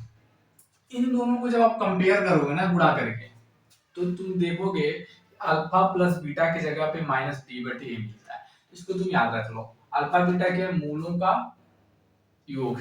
अगर बोला जाए कि कोई समीकरण दे दिया, अब बोला जा रहा है कि मूलों का योग बताओ, तो मूलों का योग का मतलब ये है कि अल्फा प्लस बीटा, सपोज कर लेना कि मान लेना कि उसके मूल जो है अल्फा बीटा है, तो मूलों का योगफल कितना होगा, अल्फा बीटा होगा, तो अल्फा बीटा माइनस बी बटे ए के फॉर्मूले से निकलेगा। अब बी है क्या है, ए क्या है, आपको पता होना चाहिए, ठीक है, बी क्या है, ए क्या है, सी क्या है, ठीक है। अल्फा इंटू बीटा पूछ रहा है, अल्फा गुणे बीटा, मतलब दोनों मूलों का गुणनफल बताइए, तो सी बटे इस फार्मूले से निकल जाएगा। उसके बाद क्या करेंगे, जहां जहां जरूरत पड़ेगी वहां रख करके पुट करके निकाल लेंगे आंसर। एक सवाल करिए आप लोग, सवाल ये है कि 5x square minus 3x, 5x square minus 3x, देखो देखो देखो देखो क्वेश्चन है 5x square minus 3x plus 2 बराबर 0 के मूलों का योग और गुणन बताओ, और गुणन बताओ, गुणनफल बताओ, ठीक है। समझो बात को, समझो मेरे लाल। देखो योग भी पूछा है, गुणनफल भी पूछा है, पता है कि द्विघात समीकरण से दो मूल होगा, मान लो यार एक तो अल्फा है एक तो बीटा है, तो तुमको योग पूछा गुणनफल पूछा, योग का मतलब अल्फा प्लस बीटा पूछ रहा है बच्चा, और गुणन का मतलब अल्फा इंटू बीटा पूछ रहा है, ये पूछ रहा है ना, ये कैसे निकालेंगे, अल्फा प्लस बीटा पूछ रहा है, ये निकालना है, तो फार्मूला क्या होता है इसका, माइनस बी बटे ए लगा लो, इसका क्या होता है सी बटे ए क्या होता है ना, तो चलो माइनस तो फार्मूले में है, बी की वैल्यू निकाल लो बच्चा, यहाँ से बी की वैल्यू -3 हो जाएगी ना यार, ये -3, ए का मान कितना है 5 है, रख दो, तो 3/5 हो गया, मूलों का योग 3/5, गुणनफल बताना तो सी बटे फार्मूला रख देना, सी का मतलब 2, ए का मतलब 5, तो 2/5, ये हो गया आंसर, ठीक है। एक क्वेश्चन और करो तुम लोग,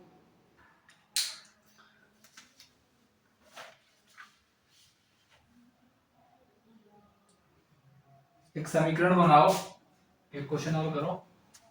एक समीकरण बताओ जिसके मूल 3 और 1/3 हो। ठीक है, एक समीकरण बनाइए।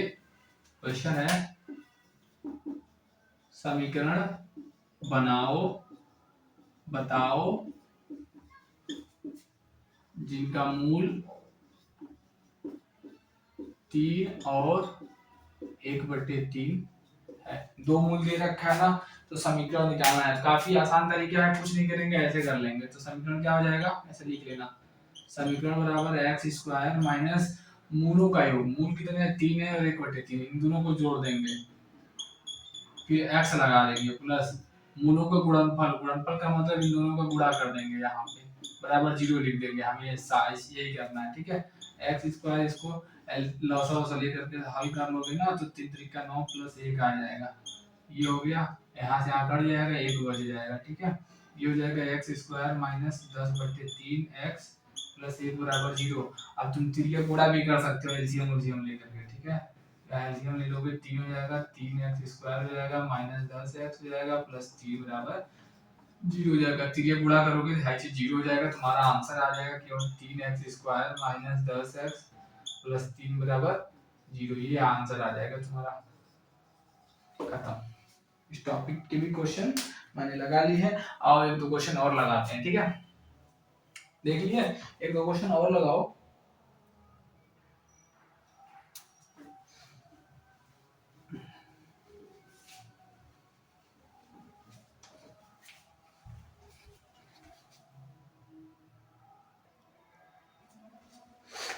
तो इस टॉपिक पे हम दो क्वेश्चन और लेके आए हैं, इसको समझो, काफी अच्छा क्वेश्चन है। कि प्रश्न 2x² माइनस 3x प्लस 5 बराबर 0 के दो मूल दिए हुए हैं, एक तो दिया अल्फा, एक तो बीटा, तो इतना का मान बताओ। तो ऐसे क्वेश्चन में हमेशा क्या करना है कि जिसका भी मान निकालना होगा तुमको, उसको केवल दो तरीके से तोड़ना। एक तरीका इसमें तोड़ देना और इसमें तोड़ना, बस इसको दो ही ऐसा तोड़ना है, ऐसा तुमको सेट करना है कि ये दो ही तरीके से दिखे, या तो ये दिख रहा होगा तो ये दिख रहा है। क्यों? क्योंकि इन लोगों का मान निकालना आसान है और निकाल करके तुम रख सकते हो, ताकि तुम लोग कर पाओ। तो फिर मान निकालना, तो हम क्या लिख सकते हैं इसको, alpha square beta plus beta square alpha equal to, देखो अल्फा बीटा दोनों का कॉमन, अल्फा ले लो बाहर, बीटा भी बाहर, वेनिस्ट है ना यार। देखो यहाँ से अल्फा मिल रहा है, यहाँ भी अल्फा मिल रहा है, एक बीटा यहाँ मिल रहा है, एक बीटा यहाँ मिल रहा है, बाहर ले लो, यहाँ पे एक अल्फा बच रहा है प्लस बच रहा है, एक बीटा बच रहा है। तो देखो ये जो भी पूछ रहा हो ना, ये ऐसे टूट गया, अब आराम से हो जाएगा। अब इसके मूल अल्फा प्लस बीटा है, क्योंकि अल्फा प्लस बीटा बराबर माइनस बी बटे ए फार्मूला होता है। तो माइनस बी का मान -3 है, ए का मान 2 है, तो 3/2 ये आ गया alpha beta. Alpha alpha plus beta आ गया, अल्फा इंटू बीटा क्या होता है, सी बटे ए होता है। तो सी का मान कितना है, 5 है, 5/2, तो ये आ गया, ये आ गया, इसमें बटा दे दो। तब चूंकि alpha square beta plus beta square alpha equal to alpha beta alpha plus beta, इसमें पटक देंगे, आंसर आ जाएगा, खत्म। तो अल्फा बीटा की जगह में 5/2 फेंकेंगे, गुणे है तो गुणे लगाएंगे, अल्फा इंटू बीटा की जगह पे 3/2 रख देंगे, तो 5 या 15 हो जाएगा, नीचे 4 हो जाएगा। यही दौड़ते दौड़ते आंसर आ गया। ठीक है, खत्म। और क्वेश्चन पूछेगा तो कैसे करोगे, देखो यहाँ पे समझो। या तो एक और तरीका है, वो कठिन है। ये अगर तुमको हल करना आसान लग रहा है तो तुम हल कर लो, अल्फा और बीटा की मान निकाल लो। अगर आसान हो तब के लिए मैं बात कर रहा हूँ कि अल्फा और बीटा का मान निकाल लो, गुणनखंड विधि चाहे सीधाचार्य विधि, जिससे मर्जी उससे निकाल लो, और जहां जहां रखा जो पूछा उसमें पटक दो, आंसर आ जाएगा। इसको देखो कैसे करेंगे। समीकरण इतना है कि मूलों के व्युत्क्रमों का योग बताइए। मान लो इस तरह, इसके जो मूल हैं, एक अल्फा है एक बीटा है, मूलों के व्युत्क्रम, व्युत्क्रम माने उल्टा, तो व्युत्क्रमों का योग पूछा, मतलब 1/अल्फा प्लस 1/बीटा पूछ रहा है। ये क्या होगा, अल्फा प्लस बीटा नहीं पूछ रहा है, मूलों का योग नहीं पूछ रहा है, मूलों का उल्टा करो फिर योग बताओ। तो पहला तो ये तरीका है कि भैया ये समीकरण अगर हल करना आसान है तो हल कर लीजिए, अल्फा और बीटा निकाल लीजिए। अगर तीनों मेथड में से किसी से निकालना था तो निकाल लो। उसके बाद क्या करो, उसको उल्टा कर दो, मूलों को उल्टा कर दीजिए और जोड़ दीजिए, वो आंसर आ जाएगा। दूसरा तरीका है, ये वाला तरीका कैसे निकालेंगे, ये पूछ रहा है इसका मतलब क्या है, क्या पूछ रहे हैं, इसका एलसीएम ले लो, लॉसा ले लो, तो अल्फा बीटा हो जाएगा, यहाँ बीटा चल जाएगा, यहाँ पे अल्फा चल जाएगा, मतलब तुमको अल्फा प्लस बीटा निकालना है और नीचे में अल्फा बीटा, बस ये चीज निकल गया तो तुम्हारा काम हो गया। यही रखना है, लेकिन चूंकि अल्फा प्लस बीटा निकाल लीजिए भैया इधर नीचे, अल्फा प्लस बीटा फार्मूला होता है माइनस बी बटे ए, तो माइनस बी का मान कितना है -7 है, ए का मान 1 है तो आ गया 7। अल्फा इंटू बीटा क्या होता है, सी बटे ए होता है, सी का मान 12 है, ए का मान 1 है तो 12 आ गया, सब निकल गया, ये दोनों चीज यहाँ पे पटक दीजिए, अल्फा प्लस बीटा की जगह पे 7 रख दीजिए और अल्फा इंटू बीटा की जगह पे 12 रख दीजिए, जो क्वेश्चन पूछा है दौड़ते दौड़ते उसका आंसर 7/12 भाग करके आ गया। चलो ठीक है, तो अब खत्म हो गया ये, और देख लेना यार, प्रैक्टिस कर लेना। देखो मुझे वीडियो तो केवल 1.5 से 2 घंटे का ही बनाना है, तो मैं कोशिश कर रहा हूँ कि सारे के सारे कॉन्सेप्ट कवर हो जाए, और फिर भी देखो थोड़ा सा प्रैक्टिस खुद करना पड़ेगा, जो भी मेरा वीडियो देख रहा है वो देखो, नोट्स बनाओ, नहीं नोट्स बनाने का मन कर रहा है तो मैंने वीडियो के डिस्क्रिप्शन में लिंक दे रखी है नोट्स का, वहां जा करके सीधे का सीधे तुम नोट्स डाउनलोड कर सकते हो, कोई दिक्कत नहीं है, कोई कॉस्ट नहीं है, एकदम फ्री है, एकदम KBMW कृष्णा भैया मैथ वाले का नोट्स रहेगा पक्का यार। देखो मैं कह रहा हूँ ना, बस तुम जितना मैं पढ़ा रहा हूँ उतना पढ़ लो, ठीक है, बहुत अच्छे नंबर आएंगे तुम्हारे। अब ये मत पूछ लेना कि भैया आपके कितने नंबर आए थे कक्षा 10 में, ठीक है, समय आएगा बताऊंगा जरूर, ठीक है। चलो ठीक है, अच्छा, और इसको तुम करना जरूर। हम अब आगे की तरफ पढ़ते हैं, ठीक है, देखते हैं और क्या है। चलो अच्छा, एक चीज और थोड़ा समझ लो यार, कभी कभी पूछ देता है कि अगर समीकरण का एक मूल, समीकरण का एक मूल, समीकरण का एक मूल 5 प्लस ऋण 2 है, तो दूसरा मूल बताओ, दूसरा मूल बताओ, ये MCQ में पूछ देता है, ठीक है। तुम क्या करोगे, अगर ऐसा है ना कहानी वाला खेल है, तो तुम कुछ नहीं करोगे, दूसरा मूल लेगा 5 ऐसे रहने दो, प्लस कर देना माइनस कर देना, यहाँ ऐसे उतार देना, ये हो जाता है, ठीक है।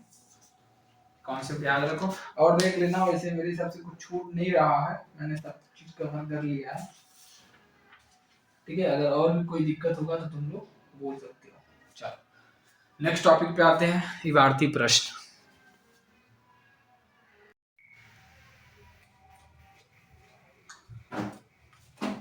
तो आप लोग इस चैप्टर का लास्ट टॉपिक है, अभी तक जितना हम लोगों ने पढ़ा है उस पे सबसे अलग है द्विघात समीकरण पर आधारित इबारती प्रश्न, मतलब जितने अभी तक हम लोगों ने पढ़ा है कैसे हल करना द्विघात समीकरण, फलना ढिकना पढ़ा है यार, अब सबका यहाँ पे उपयोग करेंगे कि कैसे सॉल्व करना है क्वेश्चन, ठीक है, कैसे हल करेंगे क्वेश्चन, कहानी दिया रहेगा, कहानी बोले तो इबारती प्रश्न और समझते वर्ड प्रॉब्लम, सब पढ़ करके उसको पहले द्विघात समीकरण बनाओ फिर हल करो, ठीक है। तो उसको सीखने से पहले हम लोग काम करते हैं, कुछ महत्वपूर्ण बिंदु पे चर्चा कर लेते हैं, महत्वपूर्ण बिंदु काफी यूज आएंगी क्वेश्चन करोगे तो, जैसे अगर मान लो कहीं पे क्वेश्चन में बोल दिया कि 3 क्रमागत संख्याएं लेना पड़ जाए अपने को, ठीक है, तो तुम क्या लोगे, एक x ले लेना, दूसरा x+1 ले लेना, तीसरा x+2 ले लेना, ठीक है, फिर उसके बाद आगे बढ़ जाना, ठीक है। अगर कहीं आवश्यकता पड़ रहा है कि 3 क्रमागत सम संख्याएं लेने की, तो तुम ये वाला लेना, एक 2x, एक 2x+2, एक 2x+4, ठीक है। अगर 3 क्रमागत विषम संख्या की जरूरत पड़ गई तो तुम ये लेना, ये लेना, ये लेना, अगर 2 की पड़ गई तो 2 ही तक लेना, बात समझ रहे हो ना। चौथा, अगर कोई संख्या x है तो उसका व्युत्क्रम माने उल्टा, उल्टा क्या होगा 1/m, जैसे 5 का उल्टा 1/5, 6 का उल्टा 1/6, 1/6 का उल्टा 6, ठीक है, ऐसे लेना है। समकोण त्रिभुज के बारे में थोड़ा सा समझ लीजिए आप लोग, देखो ये समकोण त्रिभुज होता है, ठीक है, एक एंगल 90 डिग्री का होना चाहिए, उसमें कर्ण होता है, लंब होता है, आधार होता है, त्रिभुज के समकोण त्रिभुज के क्षेत्रफल का क्या फार्मूला होता है, 1/2 कर देंगे, आधार कर देंगे और गुणे ऊंचाई कर देंगे, ठीक है, क्षेत्रफल निकल जाएगा, ठीक है। और देखो आयत का क्षेत्रफल क्या होता है, आयत क्या होता है ये समझ लो, ये लंबाई है, ये चौड़ाई है, क्षेत्रफल क्या होता है, लंबाई गुणे चौड़ाई। आयत का परिमाप क्या होता है, परिमाप का मतलब होता है सारे लंबाइयों का जोड़, ये सबका जोड़ कितना होगा। आयत का परिमाप क्या होता है, दूर ब्रैकेट में लंबाई प्लस चौड़ाई, ठीक है। पाइथागोरस प्रमेय क्या होता है, कक्षा 7 8 से ही तुम लोग पढ़ते आ रहे हो पाइथागोरस प्रमेय। पाइथागोरस प्रमेय क्या होता है, कर्ण का स्क्वायर बराबर लंब का स्क्वायर प्लस आधार का स्क्वायर। ये भी केवल और केवल समकोण त्रिभुज के लिए होता है और किसी के लिए नहीं होता, ठीक है। तो हम स्टार्ट करते हैं एक करके क्वेश्चन, ठीक है।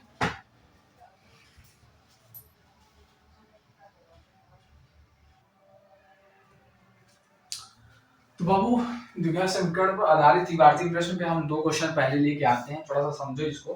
करना क्या, पहला क्वेश्चन ये है, पढ़ लो एक बार, जल्दी जल्दी पढ़ लो। दो क्रमागत धन सम संख्याओं के वर्गों का योगफल इतना है, संख्या कहते हैं। दो क्रमागत धन सम संख्या, दो क्रमागत धन सम संख्या, मैंने बोला था ना कि आवश्यकता पड़ेगा तो क्या सब कुछ करना है। माना दो क्रमागत धन सम संख्याएं हैं, एक मान लो यार 2x हो गया, दूसरा हो गया 2x + 2, ठीक है। तो प्रश्नानुसार क्या बोला है कि वर्गों का योग, वर्ग कर दो यार, इसका वर्ग कर दो, इसका भी वर्ग कर दो, और उसका योग कितना के बराबर है, 2 4 4 के बराबर है। हल कर लो, आंसर आ जाएगा 4x² 2 4x² + 4 + 2 4 8x = 244, जोड़ोगे तो 8x² + 8x = 240। 8 कॉमन लेके 8 उभयनिष्ठ है, काट भी सकते हो, तो x² यहाँ x हो जाएगा 8 3 24, ये हो गया x² + x - 30 बराबर 0। जब गुणनखंड करोगे तो 6 × 25 30 बैठेगा, x² + 6x - 5x - 30 बराबर 0। तो एक तो 12 ले लोगे ना, समझ में आ रहा है ना मैं क्या बोल रहा हूँ। x + 6 आएगा एक तो x - 5, जब इनको बराबर करोगे तो x का मान निकालोगे यहाँ पे तो 2 ठो आएगा, एक ठो आएगा तुम्हारा -6, एक ठो आएगा 5। तो ये वैलिड होगा, ये इनवैलिड होगा, मतलब ये अमान्य होगा, ये मान्य होगा।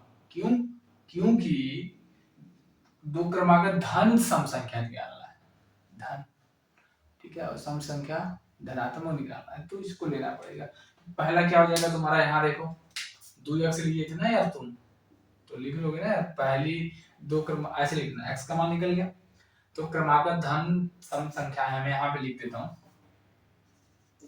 क्रमागत धन सम संख्याएं हैं,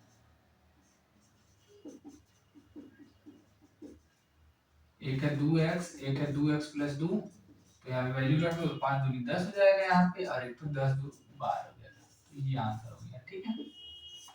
चलिए समझ में आ गया। यहाँ पे आते हैं, यहाँ पे बोल रहे हैं समकोण त्रिभुज का क्षेत्रफल, एक समकोण त्रिभुज पहले बना लीजिए आप, ठीक है। उसका क्षेत्रफल कितना है, इतना सेंटीमीटर²। यदि ऊंचाई आधार से 7 सेंटीमीटर अधिक है, जो ऊंचाई है ना ये वाला, ये ऊंचाई आधार से कितना ज्यादा है, 7 सेंटीमीटर, इसको x मान लो तो ये x + 7 सेंटीमीटर हो गया, बस अब लिख लेना। माना आधार की लंबाई, ठीक है, लंबाई बराबर x सेंटीमीटर, इसलिए ऊंचाई की लंबाई, ऊंचाई की लंबाई कितना हो जाएगा, x + 7 सेंटीमीटर। समझ में आ रहा है ना, प्रश्नानुसार बोल सकते हो तुम, प्रश्नानुसार तुम क्या काम कर रहे हो, क्षेत्रफल, तो क्षेत्रफल बराबर फार्मूला होता है यार 1/2 गुणे आधार गुणे ऊंचाई। तो क्षेत्रफल कितना है, 30 रखा तो बच्चा 1/2, आधार कितना है x, ऊंचाई कितना है +7, तिरछा गुणा कर सकते हो ना बच्चा, गुणा कर दो, x² + 7x, या ऐसे लिख सकते हो x² + 7x माइनस का 60, 12 25 60, 12 5 बैठेगा, ठीक है। बैठा के तुम चेक कर लेना, +12 - 5 x + 12 = 0, एक तो गुणनखंड होगा x प्लस 12, दूसरा होगा x माइनस 5 बराबर 0। तो यहाँ से जब वैल्यू निकालोगे तुम, x के दो मान आएंगे, एक आएगा -12, एक आएगा 5। तो ये इनवैलिड हो गया, अमान्य हो गया, इसको लेना नहीं है क्योंकि लेंथ माइनस में नहीं हो सकती, लंबाई चौड़ाई माइनस में थोड़ी होती है। तो 5 वैलिड होगा, इसको ले लेना, लिखना आधार की लंबाई बराबर 5 सेंटीमीटर, अच्छा ऊंचाई बराबर 5 + 7 मतलब 12 सेंटीमीटर। ये दोनों आंसर होगा, ठीक है। चलो इसी पर आगे हम बढ़ते हैं अगले क्वेश्चन की तरफ। इसको अच्छे से देख लो, समझ लो।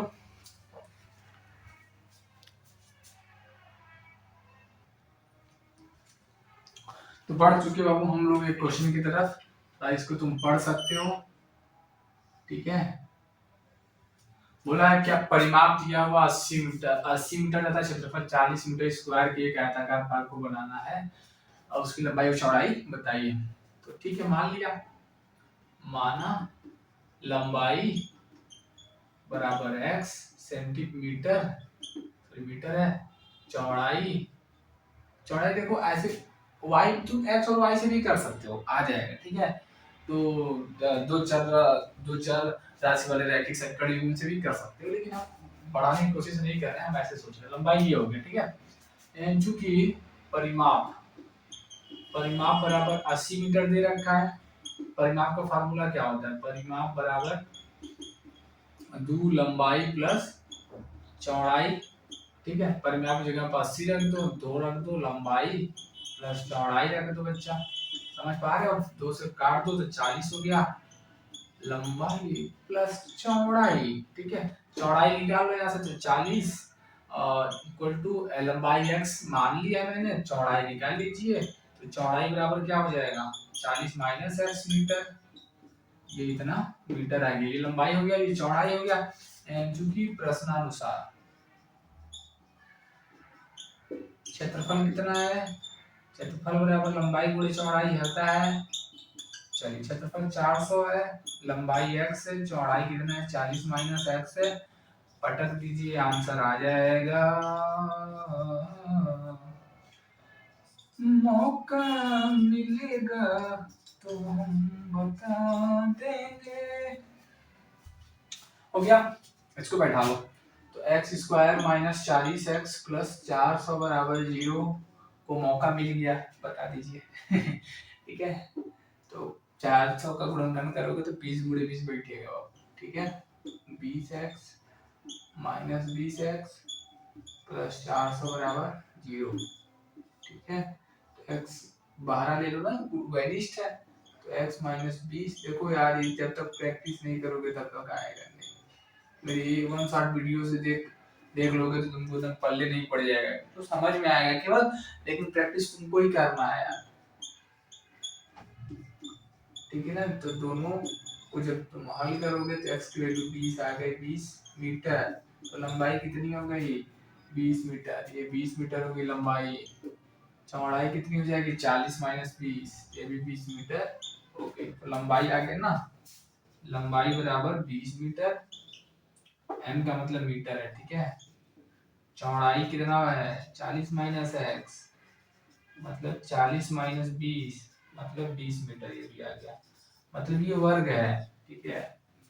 ये वर्ग है ना, जो आयताकार बना रहे हैं हम लोग, ये वर्ग ही तो है, और क्या है। चलो इसको समझ लो, नेक्स्ट क्वेश्चन की तरफ बढ़ते हैं।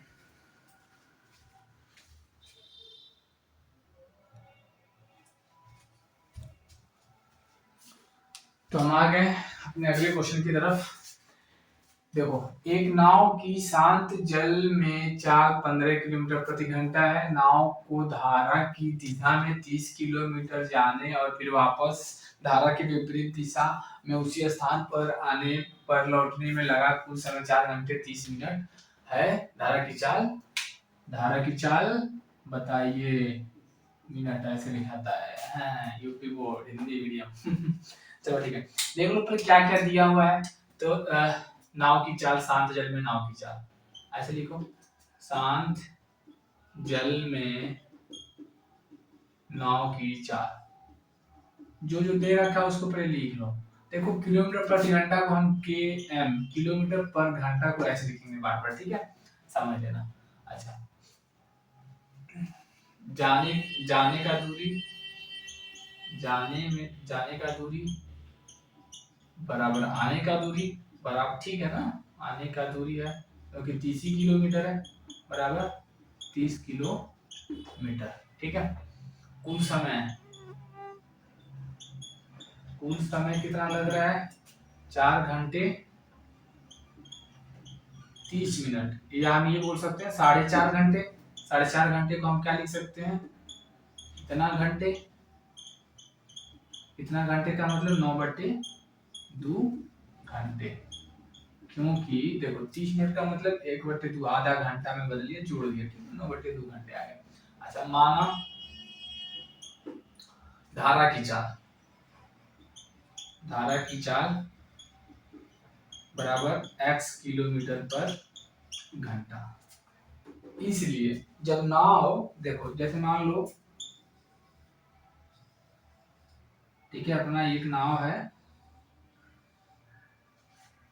इसकी 15 किलोमीटर प्रति घंटा है, ठीक है, और जो धारा की चाल है मान लो ये x है, जब दोनों की दिशा सेम रहेगी तो नाव काफी तेज जाएगा, तो उस सिचुएशन में हम लिखेंगे, इसलिए धारा की दिशा, दिशा में तुमने देखा होगा यार कि जब जैसे साइकिल तुम चला रहे हो, ठीक है, अब किधर से मतलब जिधर से हवा चलती है ना, हवा मान लो इधर से इधर की तरफ जा रही है, तुम साइकिल से इधर की तरफ जा रहे हो ना, तो तुम देखते होगे यार तुम्हारी स्पीड बढ़ जाती है। मान लो हवा इधर से इधर जा रही है, तुम साइकिल इधर से चला रहे हो, तो तुमको बहुत ताकत लगानी पड़ती है, तुम्हारी साइकिल जल्दी नहीं बढ़ती है, तो यही कॉन्सेप्ट है। तो क्या होगा, धारा की दिशा में नाव की प्रभावी चाल, नाव की प्रभावी इसलिए बोल रहा हूँ क्योंकि थोड़ा सा बदल जाएगा, प्रभावी चाल क्या होगा, जो भी नाव की चाल है उसको और नदी की धारा की जो चाल है उसको जोड़ दो, जब दोनों की दिशा समान हो तो जोड़ देना होता है, ठीक है, और धारा की विपरीत दिशा में नाव की प्रभावी चाल, ये क्या हो जाएगा, 15 में से घटा दो, समझ रहे हो ना।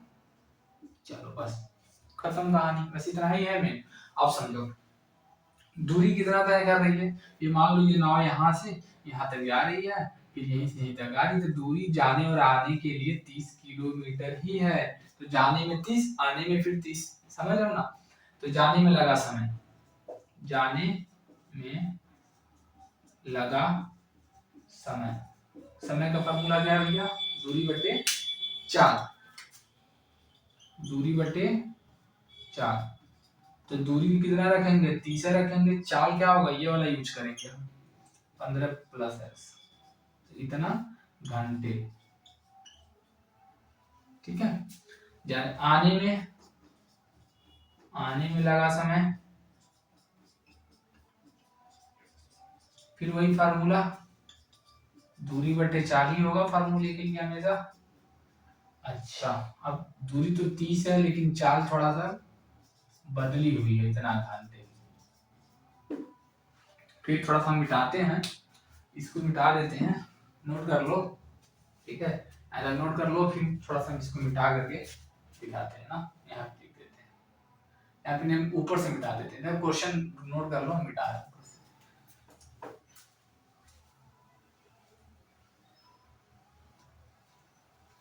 देखो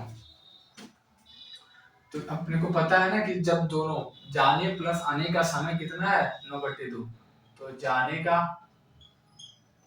प्लस आने का समय जोड़ दिया तो कितना है, 9/2। अब इसको हल कर लो, 30 कॉमन ले लो, 12 ले लो बच्चा, 15 + x, 15 - x, 9/2। अब तुम 30 इधर भी ला सकते हो, अब इन लोगों का एलसीएम लेकर के हल कर लो, तो 15 + x 15 माइनस एक्स, यहाँ जाएगा 15 माइनस एक्स, ये लोग यहाँ आ जाएंगे 15 प्लस एक्स बराबर 9/2, 30 को यहीं पे भेज दो। समझ पा रहे हो? चलो हम फिर अब इसके आगे आते हैं, यहाँ से यहाँ आते हैं। देखो एक्स से एक्स खत्म हो गया, ऊपर 30 बचा। समझ पा रहे हो यार? नीचे में क्या हो जाएगा, ए प्लस बी ए माइनस बी, तो 15 का स्क्वायर माइनस एक्स का स्क्वायर बराबर, काट सकते हो 3 त्रिका 9, 3 दहा में 30, तो 3/20 छोटा कर दिया थोड़ा सा काट करके। अब वहाँ हो जाएगा 30, नीचे में हो जाएगा 15 का स्क्वायर 225 माइनस एक्स स्क्वायर बराबर 3/20। तुम तिरछा गुणा उड़ा भी कर सकते हो, 3 से तुम काट भी सकते हो, तो 3 दहा में 30, 225 माइनस एक्स स्क्वायर बराबर 1/20। अब तिरछा गुणा कर दो, इधर जाएगा 200, एक इधर करोगे तो 225 माइनस एक्स स्क्वायर, इसी को हल कर लो, एक्स स्क्वायर इधर ला दो 225, अब 200 को उधर ले जाओ, चले जाओ, ठीक है। तो एक्स स्क्वायर बराबर 25 आ गया, एक्स बराबर प्लस माइनस 5, तो चूंकि माइनस में तो होता नहीं है तो माइनस वाला छोड़ देना है, चूंकि धारा की चाल 5 किलोमीटर पर घंटा होगी। आंसर खत्म। समझ पा रहे हो? अच्छे से समझ लो यार। तो बस यहाँ पे एक कॉन्सेप्ट समझने वाली है कि जब भी हम धारा की दिशा में जाएंगे तो जो प्रभावी चाल होगी वो हमारी चाल और धारा की चाल जुड़ जाएगी, और जब विपरीत दिशा में जाएंगे तो प्रभावी चाल जो होगी हमारी चाल में से धारा की चाल घट जाएगी। ये चीज नोट कर लो। अब हम खत समाप्ति को हो रहे हैं, अब बहुत वो हो गया, ठीक है। बाकी कुछ प्रैक्टिस कर लेना, इबारती प्रश्न और आगे बढ़ना।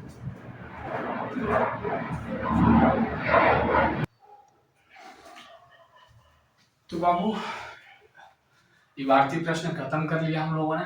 अब एक और क्वेश्चन है, मैं सोच रहा था कि इसको भी करा दूं यार, क्योंकि अगर इस टाइप का क्वेश्चन आ गया तो तुम लोग को भी भैया ने तो कराया ही नहीं है, ठीक है। तो इसको भी थोड़ा सा देख लो, इसमें क्वेश्चन क्या क्या पूछ रखा है। एक समीकरण इस तरीके से दे रखा है और बोल रहा है कि यहाँ पे x का मान 3 और 4 नहीं होने चाहिए। जो भी तुम हल करोगे वहां पे अगर x का मान 3 आ रहा है, 4 आ रहा है, तो उसको उत्तर में नहीं लेना है, हल करो। विविक्तिकर भी ज्ञात करो, मूलों की प्रकृति भी ज्ञात करो, 3 चीज निकालना है। तो पहले इसको हल करते हैं। पहले तो हम समीकरण बनाते हैं, क्या करते हैं, जो भी लेफ्ट मतलब दाएं पक्ष में लिखा है इसका लसाव से ले लो। तो देखो x - 4 x - 3, और फिर तिरछा गुणा हो जाता है ना यार, ऐसे पता ही नहीं पता है, ठीक है, होता है ना। मिटा दे रहा हूँ,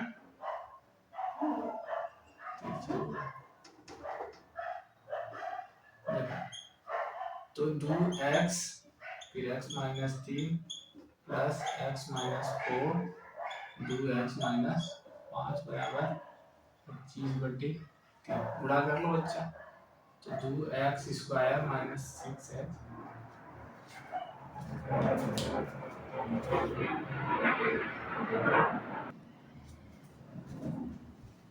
ठीक है। इसका गुणा इसके साथ करेंगे तो 2x square minus 5x minus 4 दूनी 8x प्लस 20 आ जाएगा।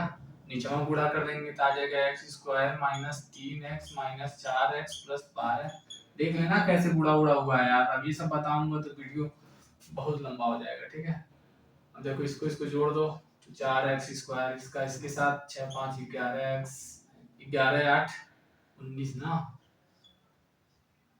19x भैया हाई इसके साथ जाएगा, हाई हाई 8 5 13 6 19 प्लस 20 बट्टे जमा हो जाएगा x स्क्वायर, ये दोनों मिल जाएंगे 7x प्लस 12 बराबर 25/3। अब यहाँ पे भी क्रॉस गुणा कर देते हैं ना, गुणा कर दो तो 4 तिया 12x स्क्वायर 19 दूनी 38 19 तिया 57x प्लस 20 दूनी 40 20 तिया 60 बराबर 25, तिरछा गुणा करना है इधर, माइनस 25 सत्ते 25 छक्का 150 25 सत्ते 175x 25 गुणे 12 करो बच्चा, 25 गुणे 12 करोगे तो 12 25 60 6 12 24 36 300 आ जाएगा, ठीक है।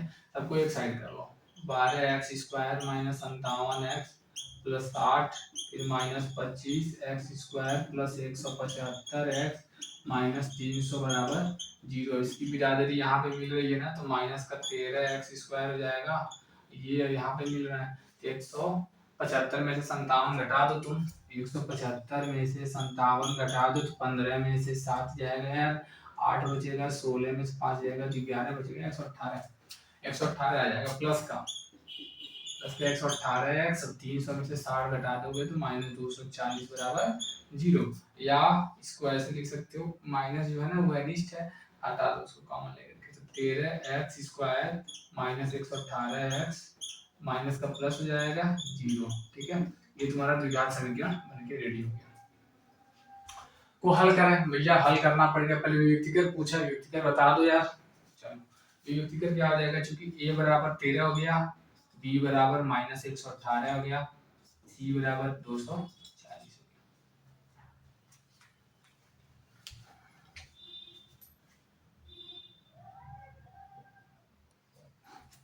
गया, c बराबर 240 हो गया। तो व्यक्तिगत कैसे निकालेंगे, d बराबर b² माइनस 4ac, b का मतलब माइनस 118 का होल स्क्वायर माइनस 4 गुणे a का मतलब 13, c का मतलब 240। जब इसको हल करोगे तुम तो d का मान आएगा 1444, 13,924, ये आएगा तुम्हारा 13,924 माइनस ये आएगा 12,480, 12,480। जब इसको हल करोगे तो 1444 आएगा। डी का मान आ गया तुम्हारा, व्यक्तिकर ही आ गया। तो व्यक्तिकर भी बताइए, तो व्यक्तिकर निकल गया अपना 1444। अच्छा, मूलों की प्रकृति भी बताइए, मूलों की प्रकृति आप बता सकते हैं, क्योंकि D is greater than 0, D 0 से बड़ा है, इसलिए वास्तविक होगा, और पूर्ण वर्ग तो नहीं है यार किसी का, अपरिमेय और असमान होगा, असमान होगा। ठीक है, और ठीक है, अब देखो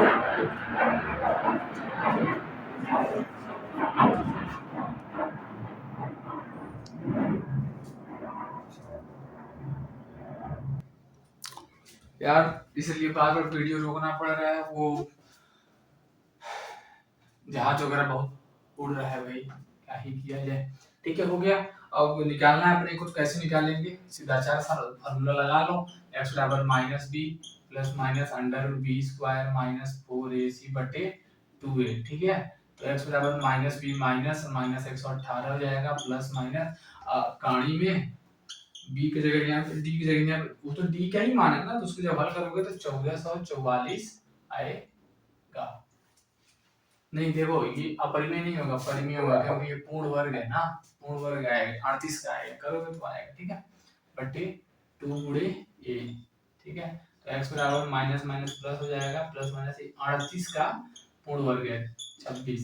ठीक है, एक बार प्लस ले लेना यार, एक बार प्लस ले लेना, प्लस लेना, माइनस लेना, जब प्लस लोगे तो क्या होगा, x बराबर 118 प्लस 38 बाई 26, तो 8 8 16 6 हाथ में लगा 1, 3 4 1 5, 156 बटे 26। ठीक है, तो काट दोगे ना तुम, तो 13 करने 13 दूनी 26, 13 दूनी 26, 6 आ जाएगा। x का मान यहाँ से तो 6 आंसर आ जाएगा। माइनस लोगे तो क्या होगा, x बराबर 118 माइनस 38 बटे 26, घटा दो यार, तो 90 80, 80 बटे 26, तो 80 आएगा ना यार, 80 40 बटे 13, x बराबर 40 बटे 13, ये आंसर आ जाएगा, ये दोनों आंसर होगा। ठीक है, देखो वास्तविक होगा, दोनों परिमेय है कि नहीं, परिमेय, असमान है, असमान निकल गया, व्यक्तिगत निकलेगा। कैसे सॉल्व करना ये चीज देख लो, चूंकि लाइट भग चुकी है इसलिए थोड़ा सा अंधेरा का सामना करना पड़ रहा है बाबू, कोई बात नहीं। तो ठीक है, इस तरीके से हमारा चैप्टर 3 द्विघात समीकरण खत्म हो गया। आप लोग नोट्स बनाइए, प्रैक्टिस कीजिए, और इतना मैं जितना बताया हूँ इससे ज़्यादा नहीं आने वाला यार, बहुत है, ठीक है। तो अच्छे से पढ़ लेना, मैं लिख करके दे रहा हूँ। अगर 70 नंबर का क्वेश्चन हो रहा है, मतलब अगर इस चैप्टर से 9 नंबर का क्वेश्चन उठा रहा है ना, अच्छे से प्रैक्टिस किए हो तो 9 में से 8 तो आ ही जाएंगे यार, ठीक है। चलो ठीक, लाइक करते रहो मेरे चैनल कृष्णा भैया मैथ वाले, सब्सक्राइब करते रहो, ठीक है। और इसी तरीके से प्यार दुलार देते रहो। तब तक के लिए चलते हैं, ठीक है। मिलेंगे हम नेक्स्ट वीडियो में। अच्छा लग रहा है कि नहीं लग रही है, कमेंट करके जरूर बताओ।